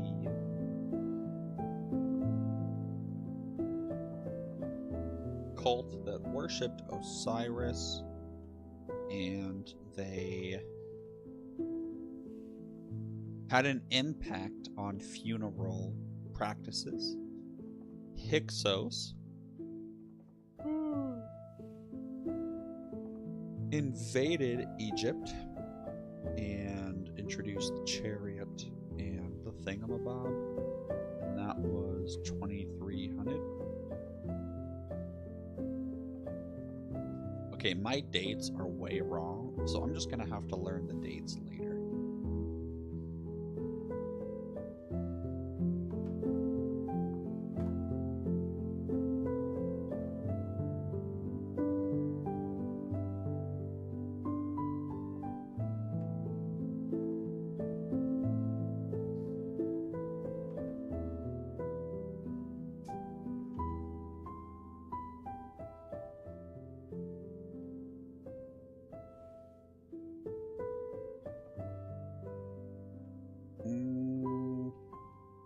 Hyksos did what?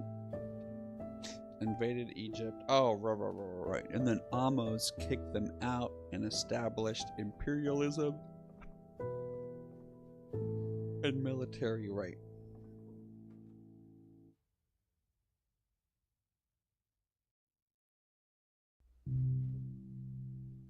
Alright, Twitch, let's take a little 3-minute ad break.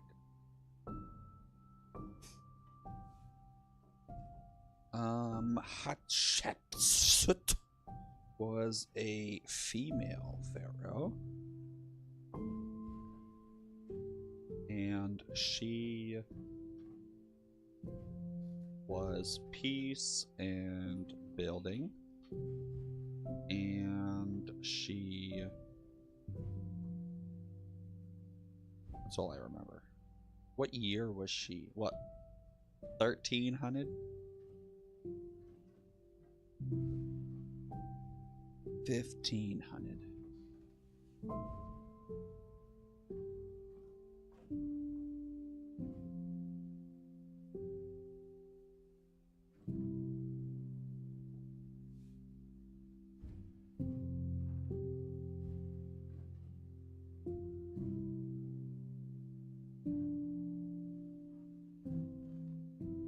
Yeah, Book of the Dead, I know.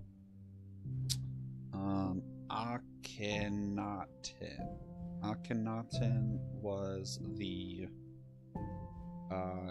changed Egyptian art and religion, made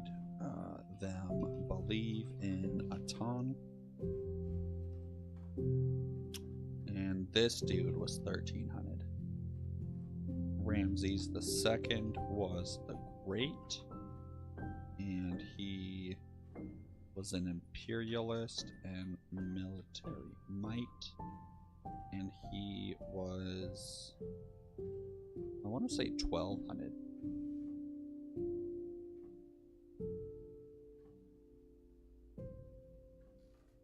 Okay.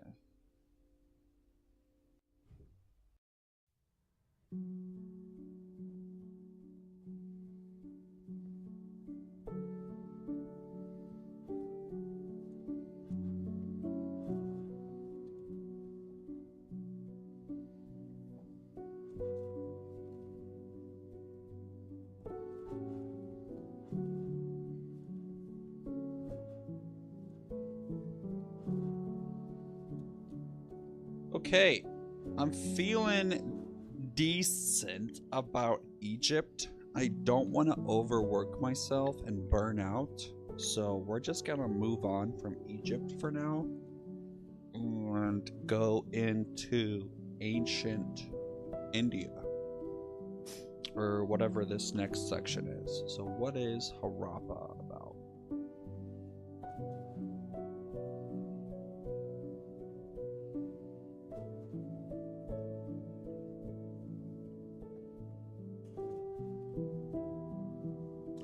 Okay, Twitch, welcome back from the ad. We're finishing up with Egypt for now, and now I'm going to move on to ancient India.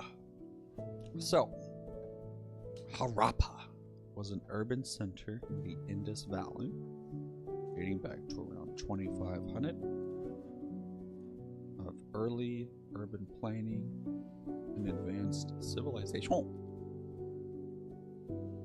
So these are not Aryans like the Nazis, these are Aryans.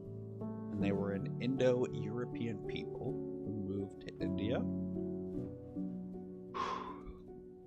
And they introduced Vedic culture, Sanskrit, and the caste system. What is Vedic culture and Sanskrit?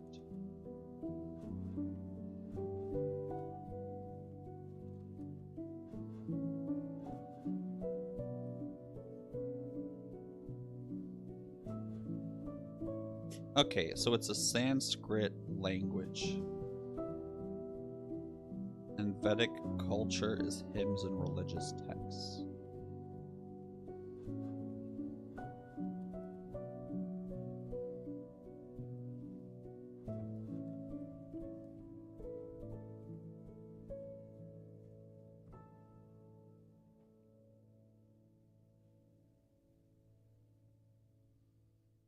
Okay, so then they had priests, warriors, artisans, and serfs. There's no way they test me on the actual names, right? BKVS. BKVS. Oh god, oh god, oh god. This is not good. I'm panicking. At least we only have 10 more minutes on this Pomodoro, because I did start it late, so only 10 more minutes. So the caste system, also known as Varna. Okay, tracking.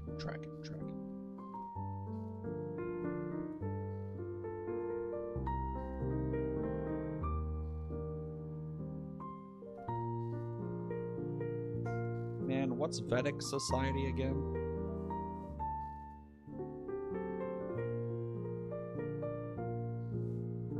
Oh, it's the culture of the Aryans.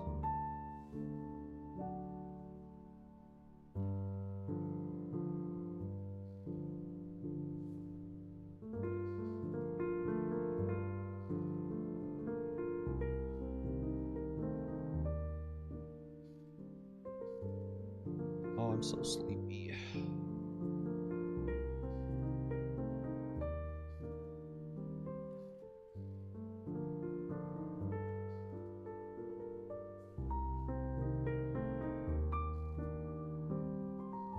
Oh, I don't want to do this. I don't want to do this. Okay.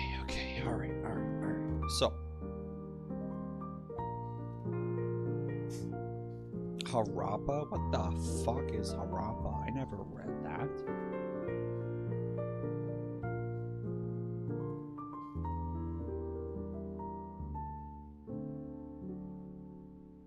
Oh, okay. An urban center in the IVC dating back to 2500 of early urban planning and advanced civilization. So we can shorten this to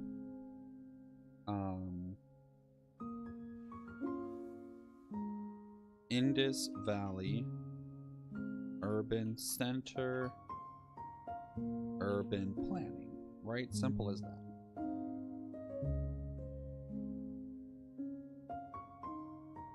And 2500.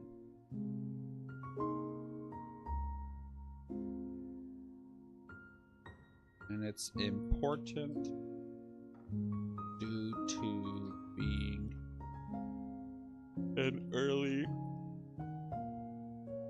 urban civilization. The Aryans are people that moved into India, and they brought with them Vedic culture. What the fuck? Aryans.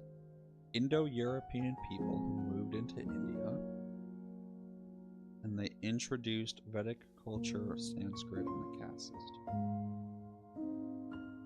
Okay, so the Aryans introduced Vedic culture.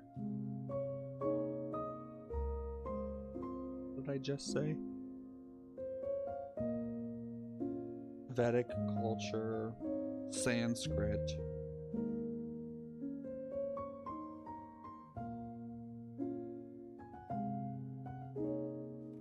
and what did they say around 2300? Oh. Close, no, not close enough. We'll just say 1500.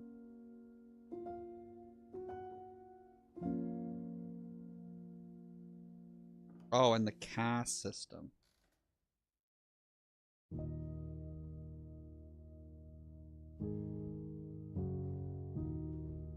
Okay, and then we have Rig Veda,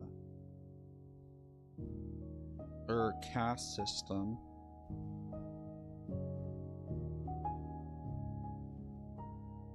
I know that there's what? I don't remember anything about India, dude.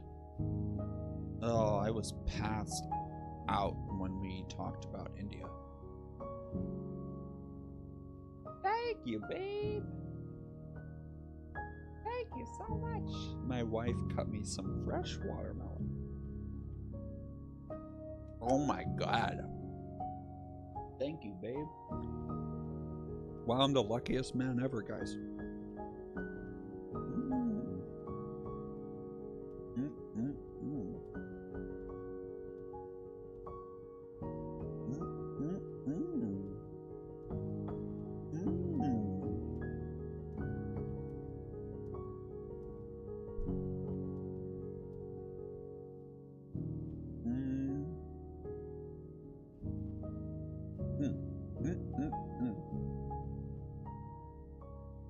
Okay, so the Aryans introduced the caste system, Vedic culture, and Sanskrit. Sanskrit is their language. Vedic culture is just the culture of the Aryans. And what the fuck is the caste system? Indo-European migrated to India. Vedic culture, Sanskrit caste system. Also known as Varna. That's important.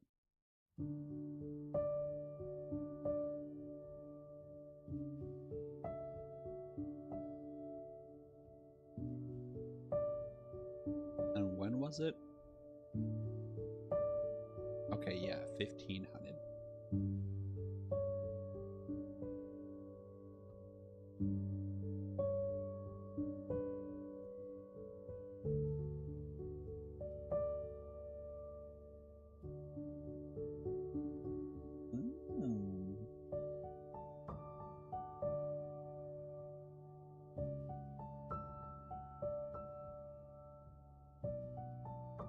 It is significant for organizing society into distinct classes.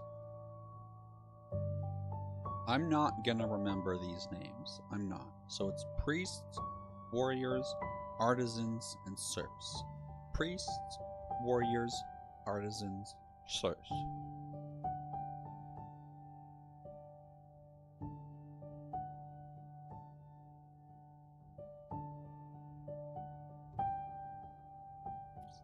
It's pois. It's the caste system, and it's pois because no one knew that it was possible. So it's priests, warriors, artisans, and serfs. We're there.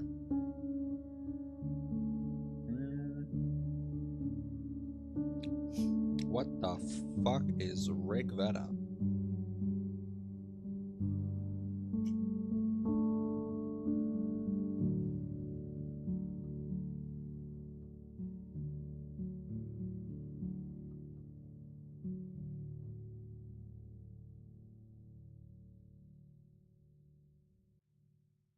Oh, right.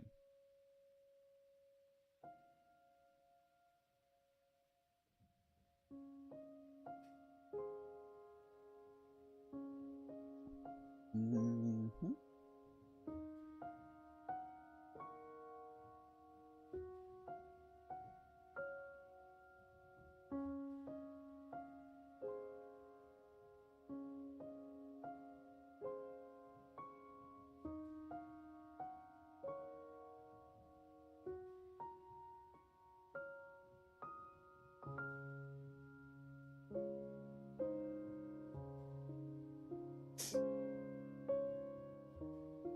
Oldest religious texts and a primary source for Vedic society.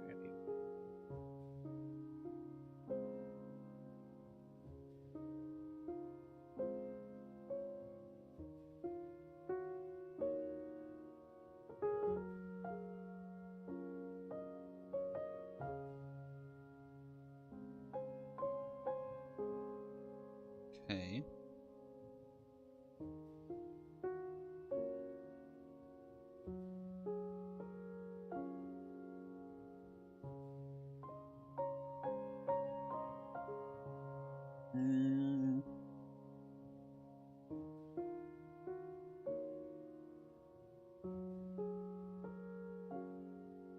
No, I spilled watermelon juice on me.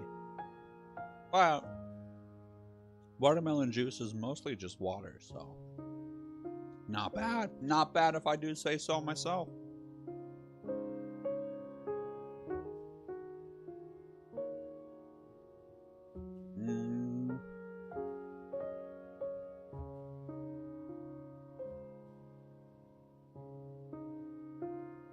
Okay. Sanskrit. Oh, I'm okay. But thank you. You're so sweet to me, babe. I would love some more. Oh, Kanga777. Welcome in, my dude. Bro, can you give me some motivation, please? I am fucking dying over here. Oh, thank God this Pomodoro technique is over. Oh, thank God. I know it says 5 minutes, but I started it late, so we're good. We're good. Oh, please, let me play Learn to Fly. Anything but this shitty fucking studying.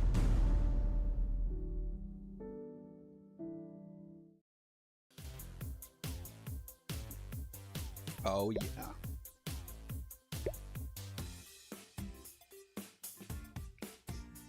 Here we go.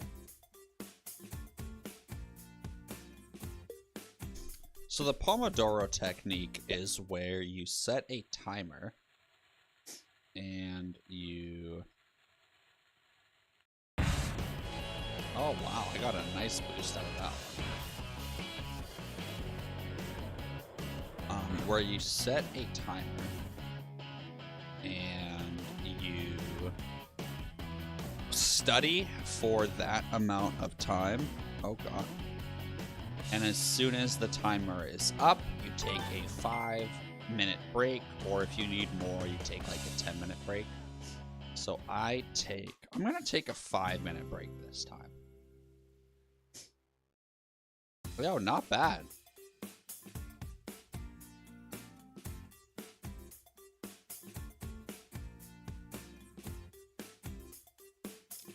I like the jet, so we'll upgrade it one more time.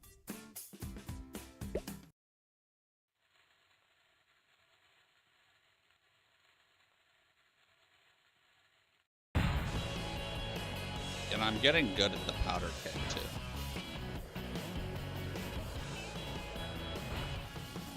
Yeah.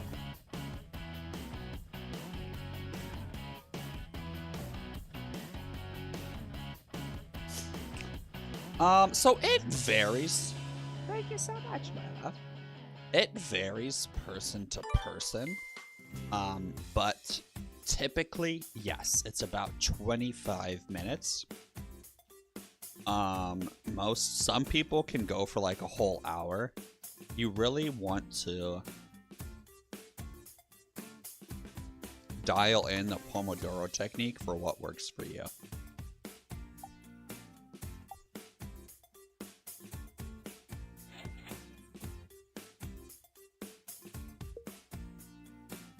Here we go.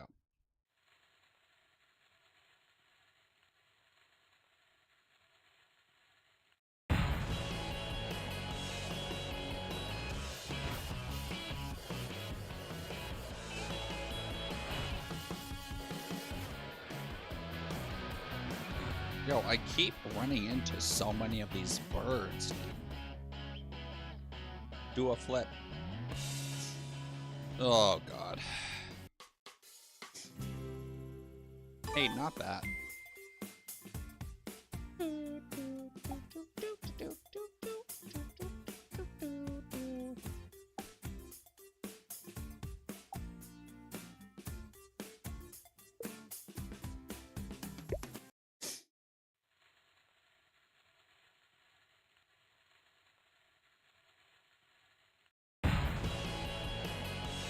Not bad.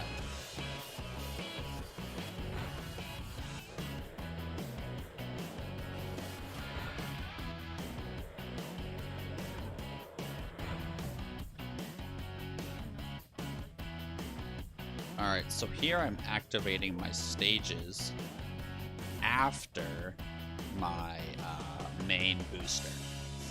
So I got a little bit further this time, 42, not bad.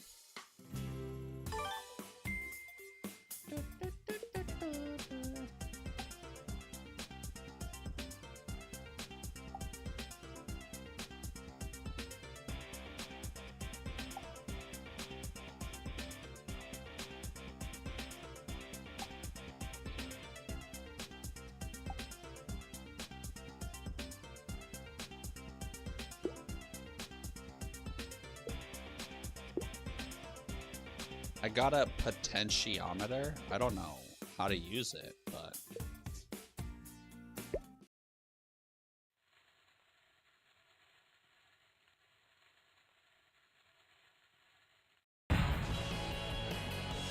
all right, here we go. Stage 1 complete. Initiate stage 2. Houston, this is Apollo 7. Stage 3 thrusters complete. Engaging the boosters. Stage 1 booster complete. 2 is complete. Moving on to 4. Houston, we have a new record of 48,000.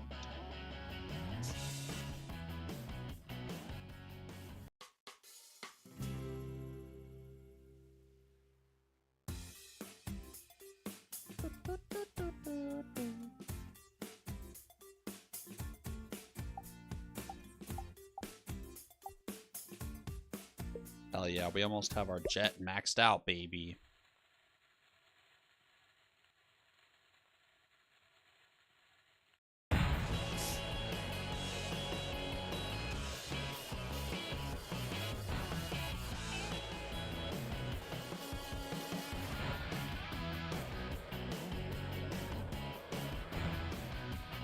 What? Our break is already over? Jesus Christ. I can't believe this. A new record. We broke 50K, boys. Let's go.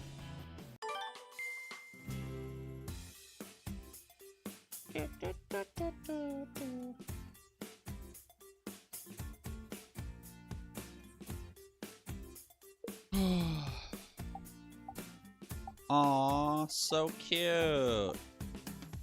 I will buy a single item.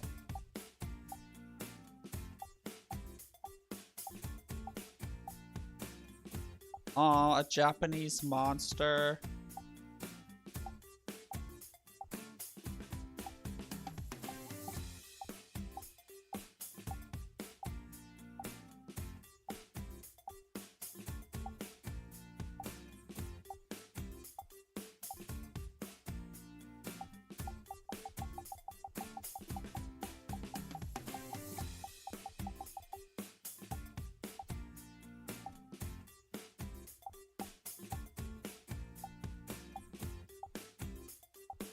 This is... Oh, I need to be a banana.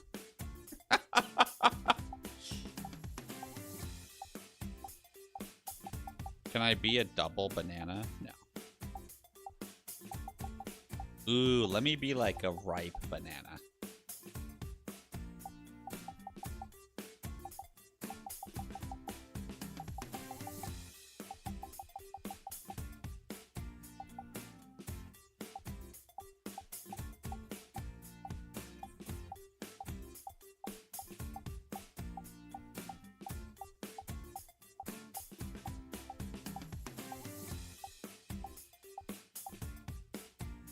Double banana.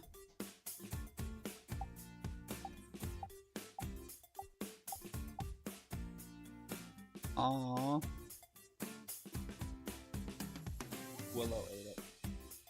Just do one full cup. But like the cup should be filled up and that's one, and a little extra. Okay, guys, we are back to studying, unfortunately. We'll do one last run. Here we go.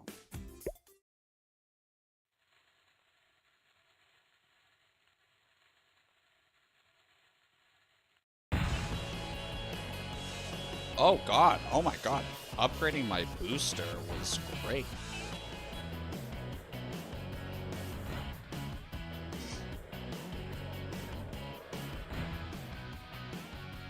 Maintain speed, boys. Let's go. Wow, what a huge difference, guys.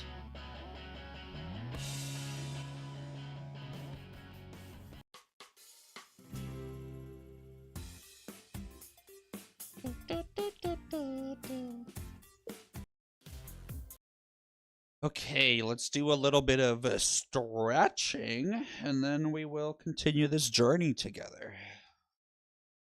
Oh, God.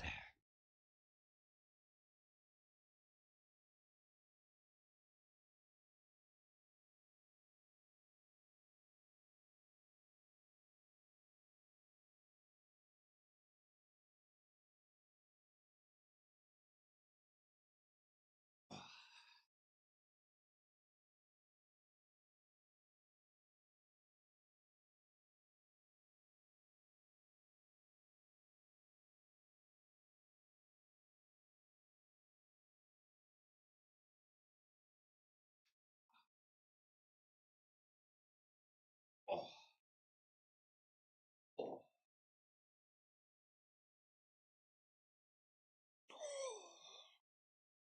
Oh my God, it's 8 o'clock. I'm not even close to being done.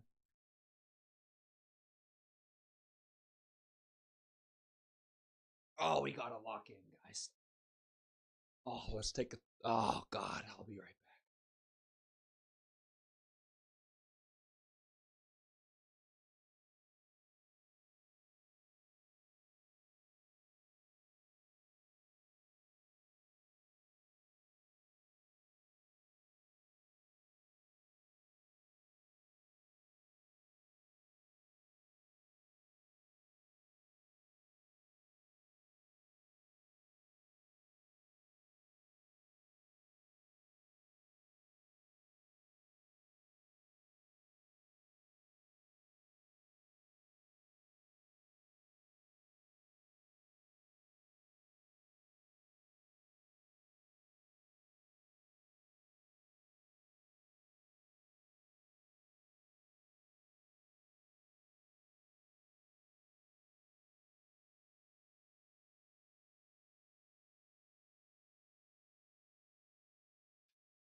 All right, let's reset our Pomodoro technique here. Oh, back to the grind, boys. Okay, Sanskrit is the language of the... I don't know. Oh, God. Okay, let's quiz ourselves here. So, we have Harappa. Harappa is the...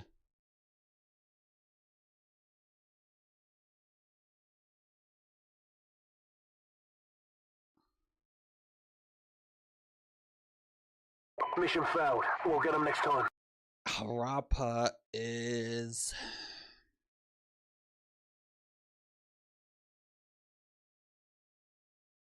I don't know.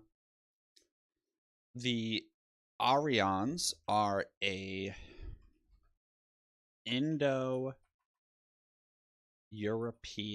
people that moved to India, and they introduced the caste system and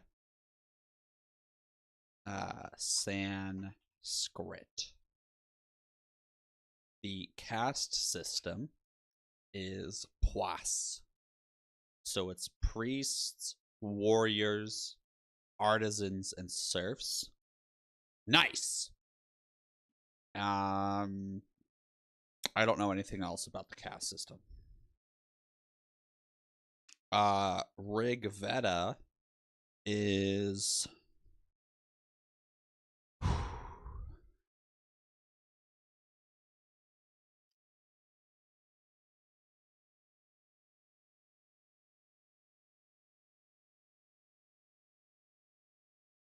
I don't know. Oh, right, an urban center. Oh, Harappa was an urban center, and it was one of the first urban civilizations and first urban things that was planned, actually. Ah. Oh. And they introduced the Vedic culture, whatever that is.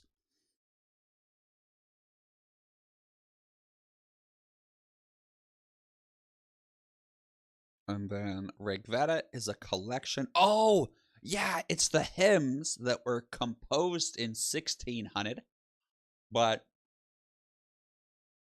actually written in 1000.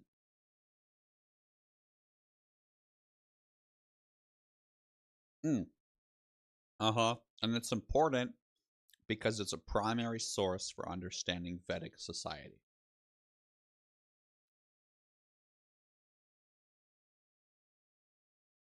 And then Sanskrit is their language.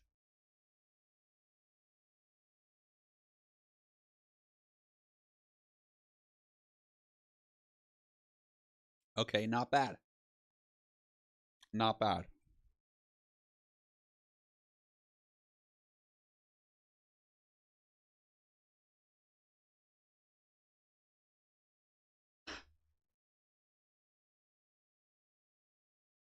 All right, let's try this again. So, Harappa. Oh, sorry, let me get the tunes back in here.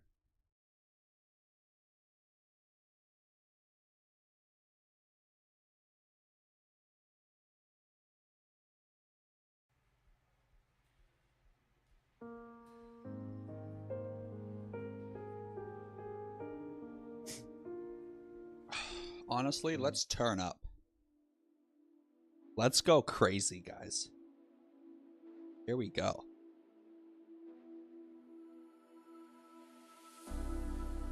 Oh yeah, listen to that.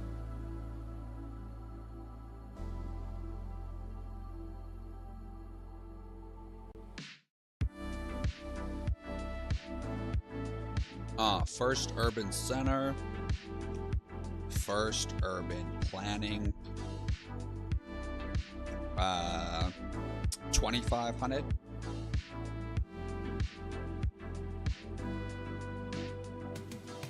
Boom, 2500.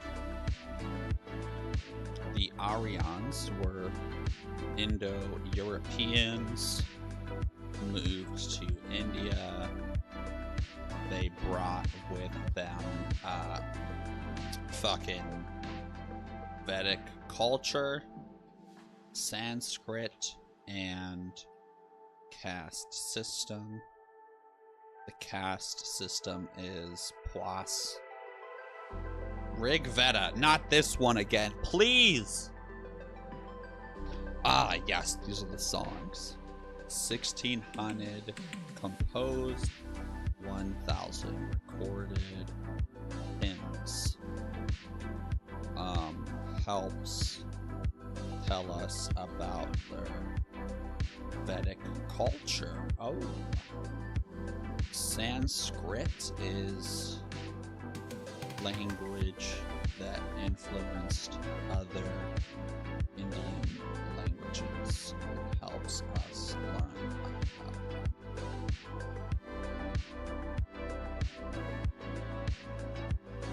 about Paraba. Bam, baby. Aryans. Okay, 1500 to 1000. Bad. 1500.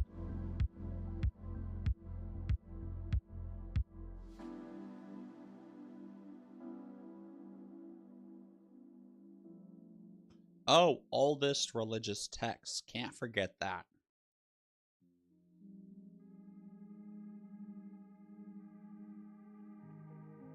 Yeah.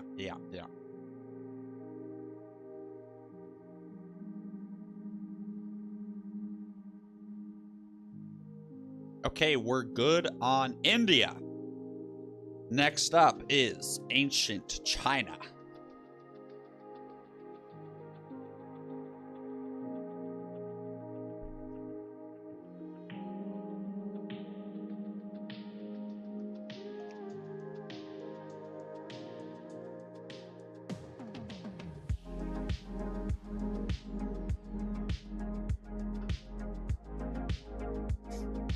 Okay, Yu the Great was a figure associated with the Jia dynasty in ancient China around 2200.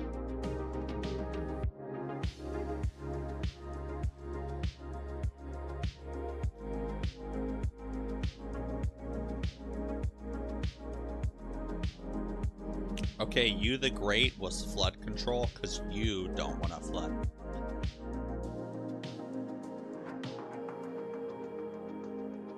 Tang the Successful was the ruler of the Shang dynasty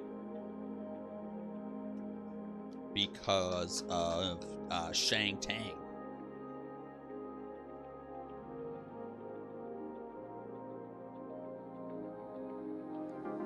Tang Shang.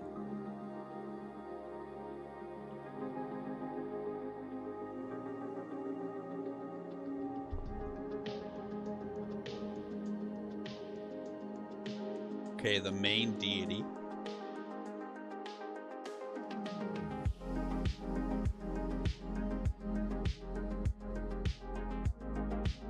Okay.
Okay, not bad.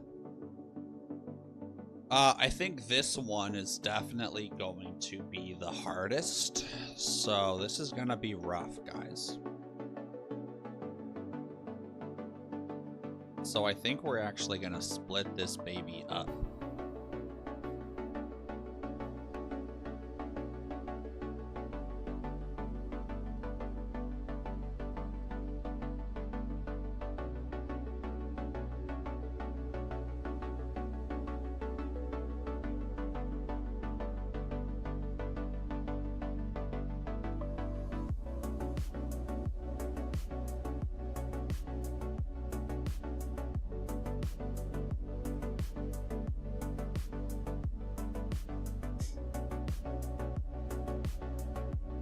All right, you the great, because you is great.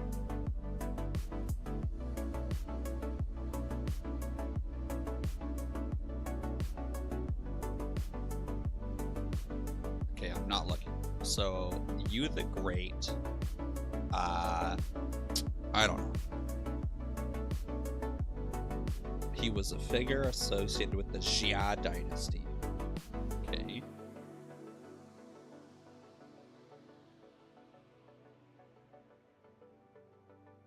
2200.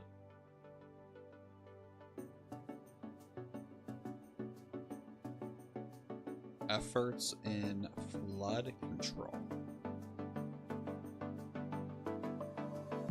Tang ruled the Shang dynasty.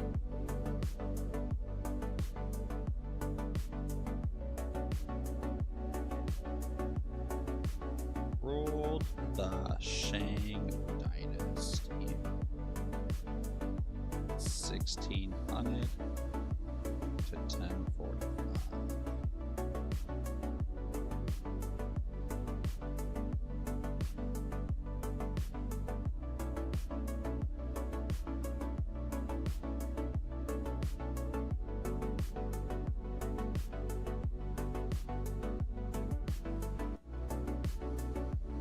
The Shangdi was like some sort of supreme god worshipped.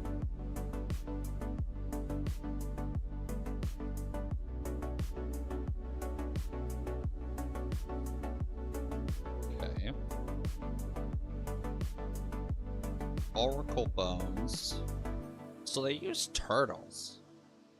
So yeah, bones used for divination and figuring out the future.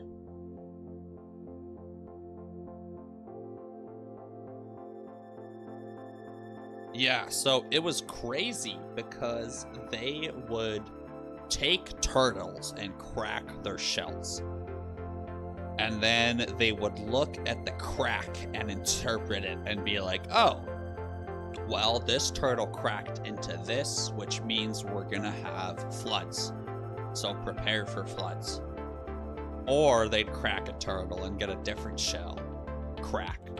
And they would be like, oh, this looks like a river to me. We're gonna get, or this looks like a bountiful harvest crack. So prepare for bountiful harvests. And they didn't want to rely on one turtle because the gods were tricky. So they would do tens of turtles and they would record what happened with the turtles to help future divinations. And so a turtle crack would happen and then they would be like, okay, this is what we thought it did. It didn't do this. This is what actually happened. So then in the future, they know, okay, this is what actually happened. This is what will happen again. But then to verify, they would crack, let's say, 15 shells. And if 12 of them agree with this crack, then that's the right one. And it's like a majority rules. Oh, that's so cracked. You're funny. Okay, Oracle Bones, used for divination. Get it. King Wen was the Zhou state, and the Zhou state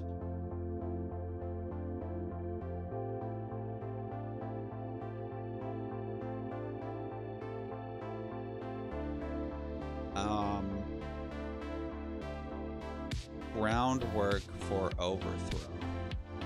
Dude, a riptide. Fancy haircut. I look like a proper gentleman. Thank you, dude.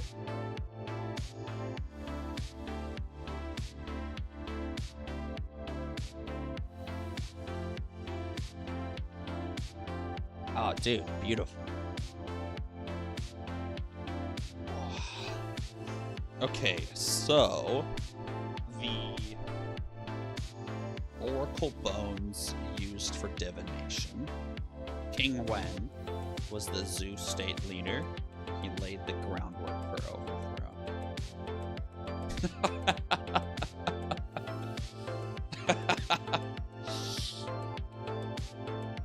Yeah, dude, little hack knows everything.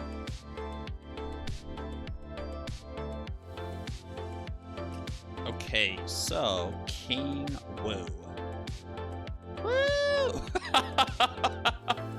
Okay, King Wu was the son of King Wen. Okay, bet. Wen and Wu.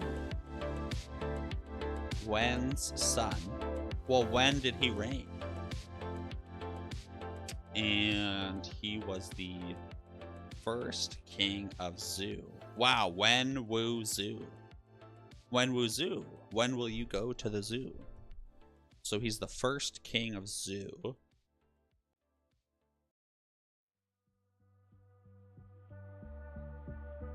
And he led the Zhou in defeating the Shang. Okay. The Duke of Zhou. So this guy was a regent. I don't know what a regent is, like some sort of ruler. He consolidated Zhou rule and made mandate of heaven. Overthrow leaders if they suck.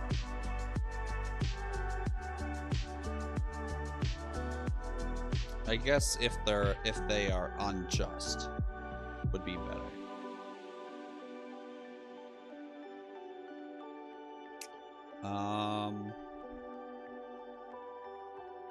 And it justified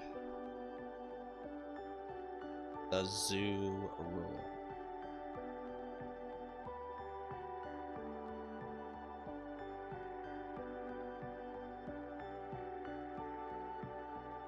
And then the Zongyu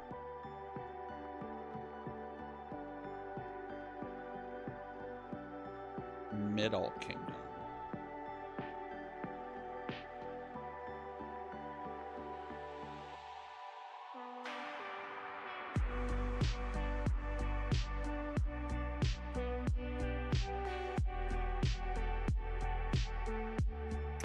Oh, I see. So Zongyu was a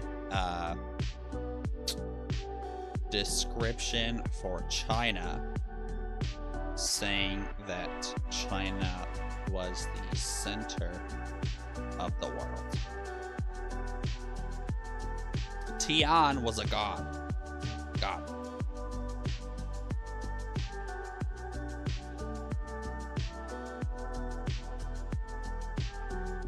Means having a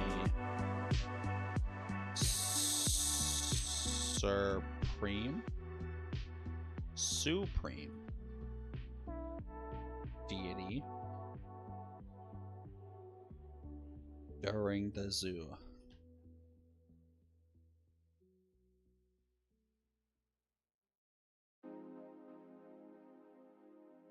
Okay. The well field system is a method of land distribution and agriculture used in China. Dang, also during the Zhou. We just love the Zhou, guys.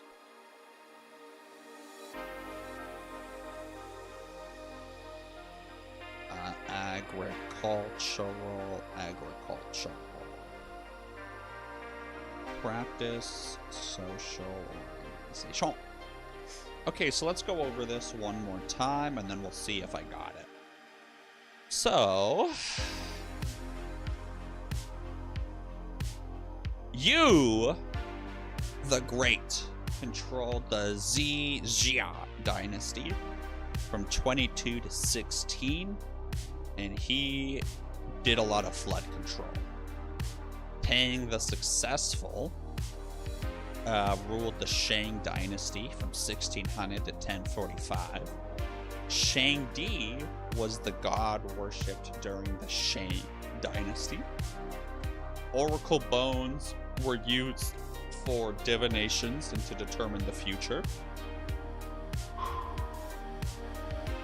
King Wen was the ruler of the Zhou dynasty, and he was the leader in overthrowing the Zhou, or the Shang.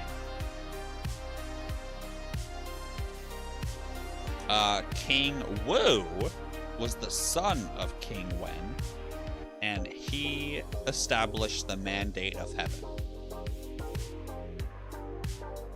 Damn it! Oh, so King Wen was actually just the groundwork, but then King Wu actually led the defeating force.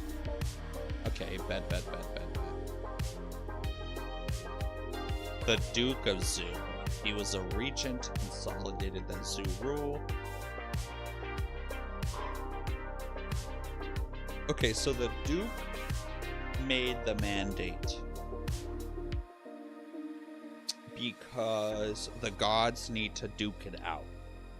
So Duke Zhou made the mandate of heaven. And then the mandate of heaven was some sort of like religious idea to overthrow rulers if they're unjust, and it helped the Zhou rule and justified their rule. Zhonggu was a saying that China was the center of the world. And Tian is heaven, which is a big part of the mandate of heaven. And it is like a supreme deity. And then the well field system was during the Zhou, and it showed the agriculture and the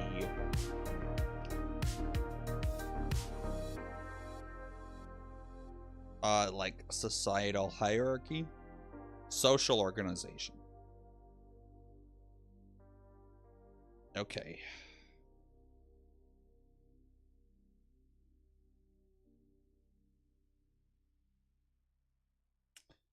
Okay, so you the Great.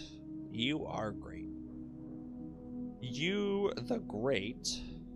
What did he do? Fuck.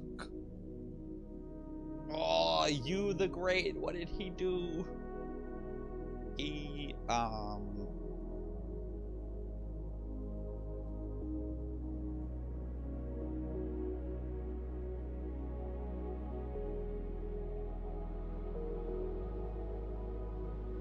skip. Tang ruled the Shang Empire or dynasty.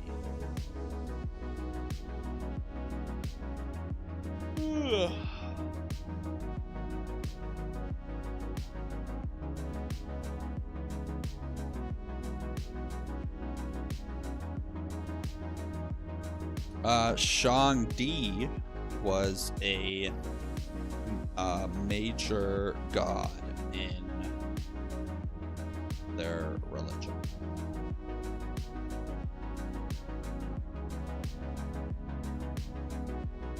Oracle bones used in divination for the future.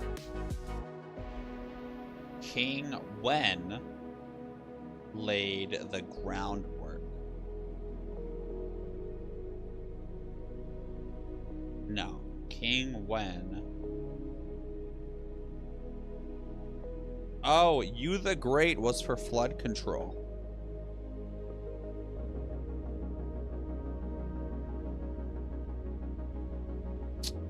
I know that the Duke of Zhou successfully...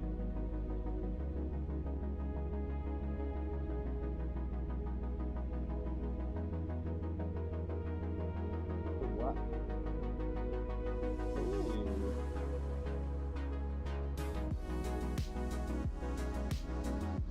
Oh, you just need to add more.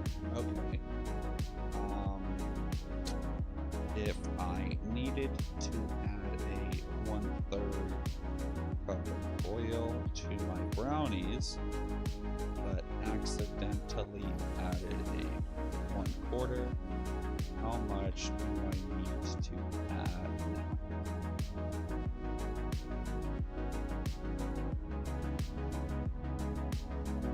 Three twelfths. So 1/12. How many tablespoons is that?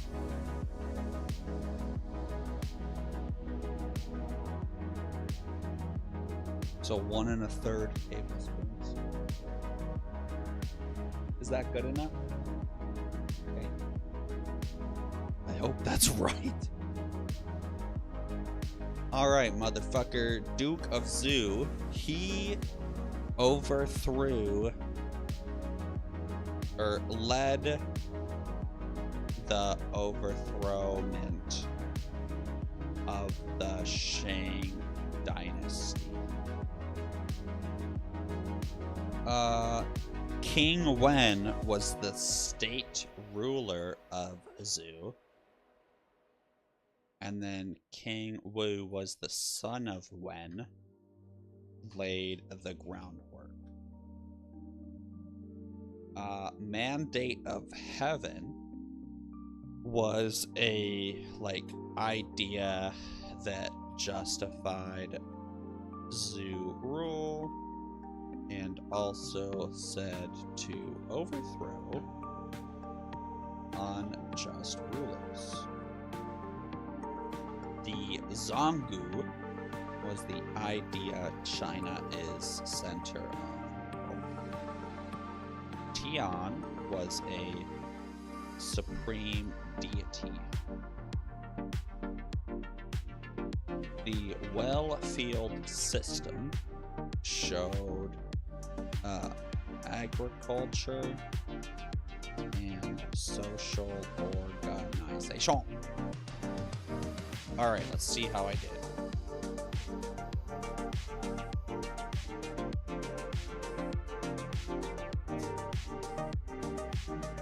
You the Great. Oh, he's the Shah dynasty.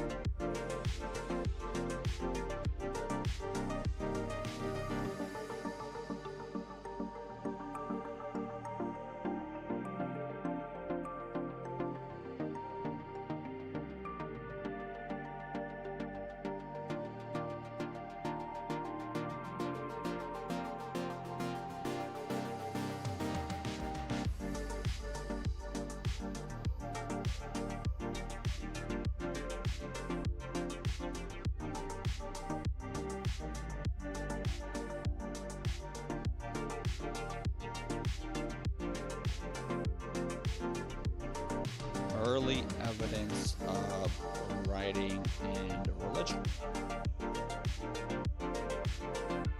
King Wen. Zhou state, yep.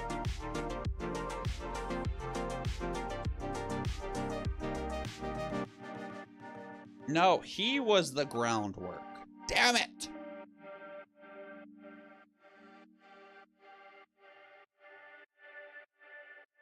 But King Wu...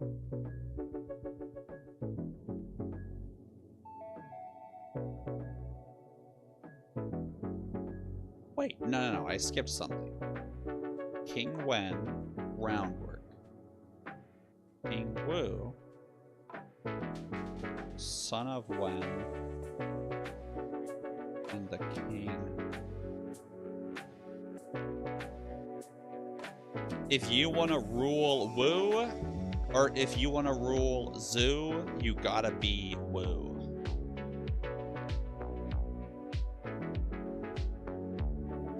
No, and he led the overthrow. So who the fuck is the Duke of Zoo?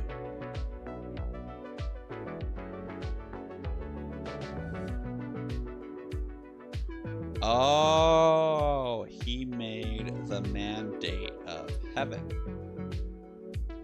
and established and consolidated. Let's see. Oh, Pomodoro timer is up. Thank God. Let's do a 3-minute ad break. I'll take a 5-minute break and then we'll get back to it.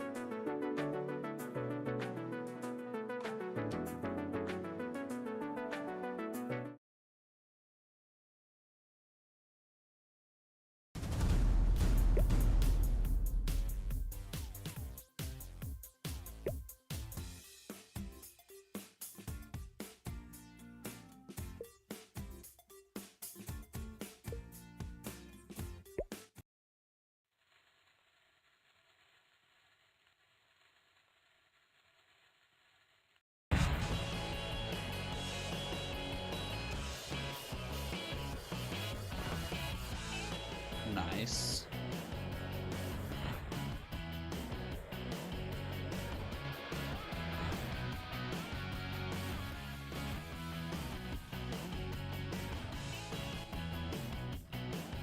Oh yeah.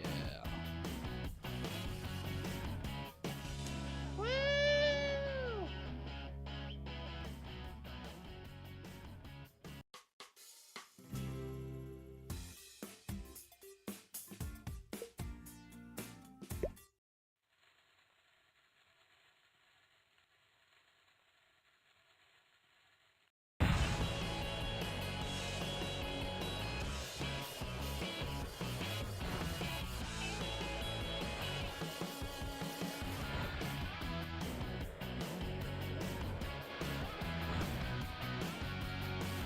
Oh man, I hit a lot of things. Yo, still made it to 64. Not bad.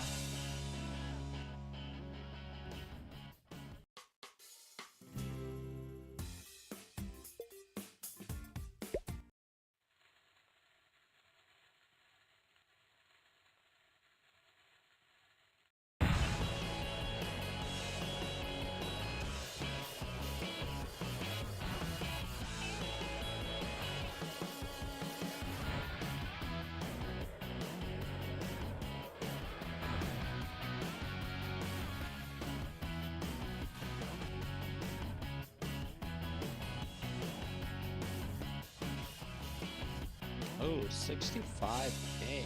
Hell yeah. Not bad.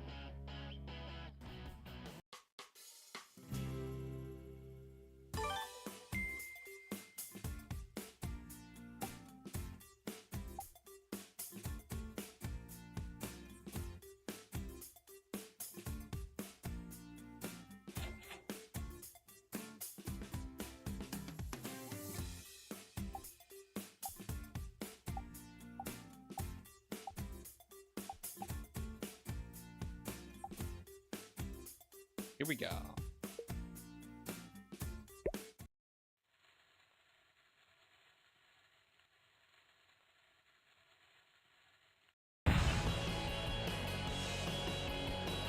Oh my god, what a boost that was.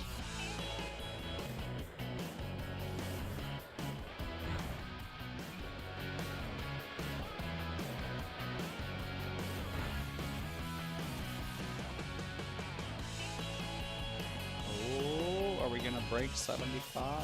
Hell yeah. Oh wow, 87. That's impressive.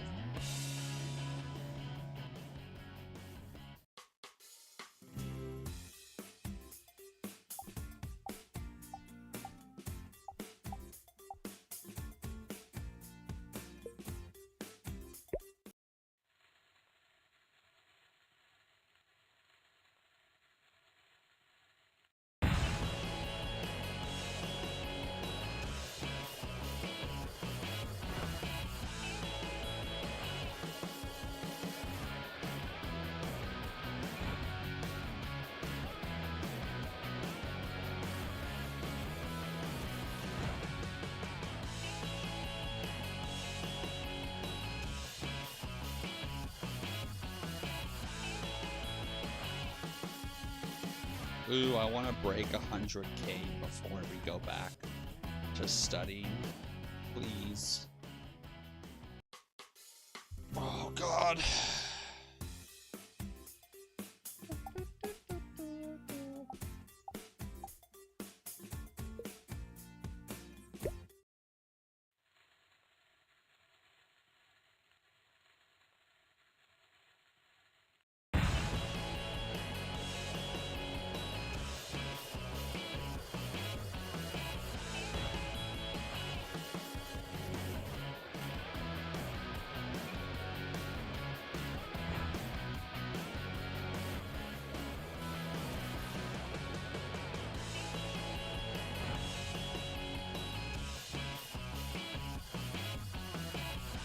Oh, I think we're gonna make it. Oh, yeah. Oh, God. A banana helicopter. How funny. Oh, not bad.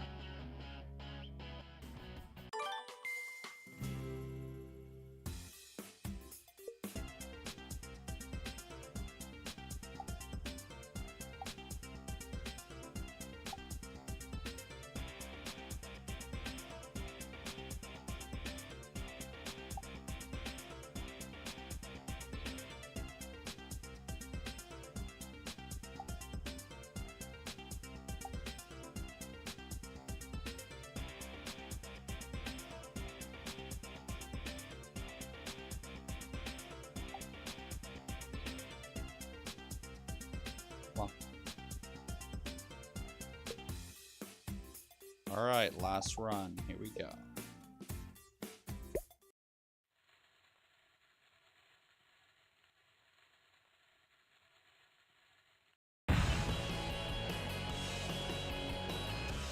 Oh my God, I hit a lot of things.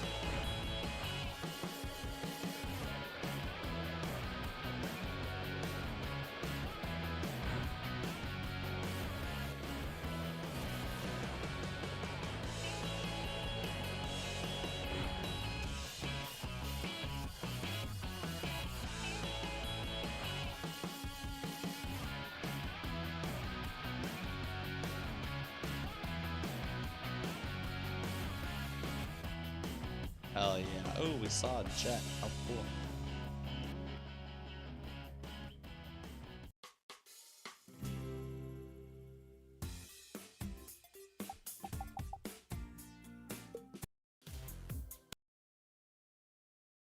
Oh, not this shit.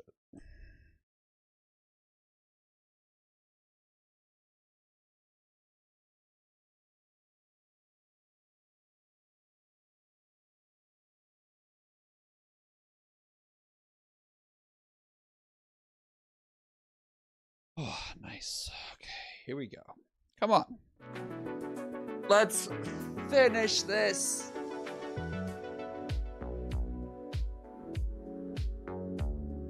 Oh.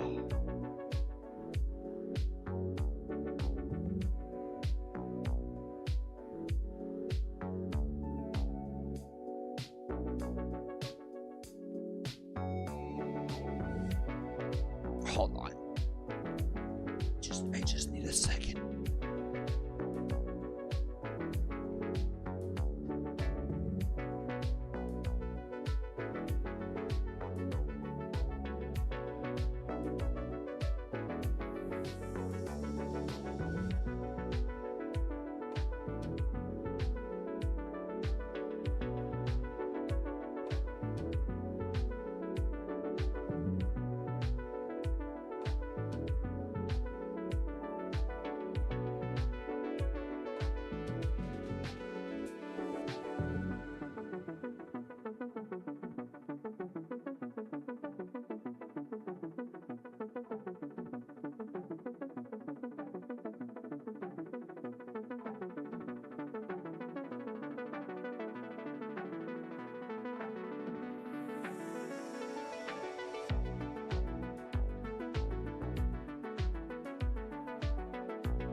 All right.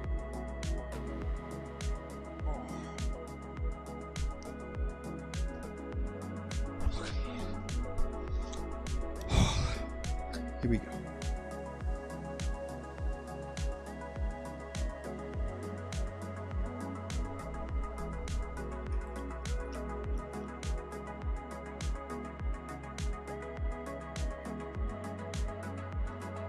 All right. The Duke. We have to move on. We have to move on. I don't have time. Okay, the Hittites.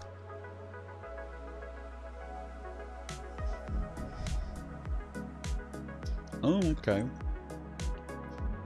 The Hittites had iron technology because they hit tight. Okay, the Phoenicians survived in the coastal city-states of the Mediterranean. Oh, so the Phoenicians were like the trade people. Right. Trade and ocean people. And they made a simple alphabet.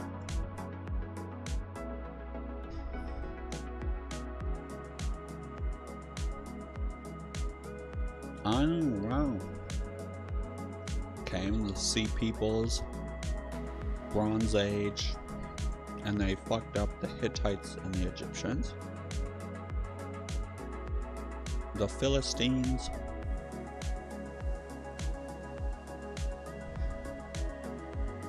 Okay.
I'm so gassed.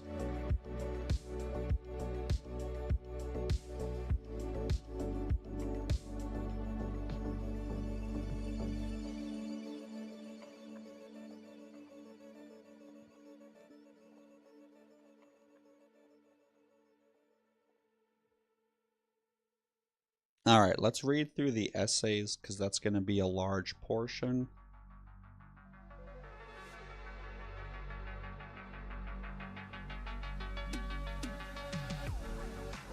explain the role played by climate and geography in the development of any two ancient civilizations.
I quit. I can't do this anymore. I'm done, guys. Thanks for hanging out. Holy fuck. This was terrible. Bye.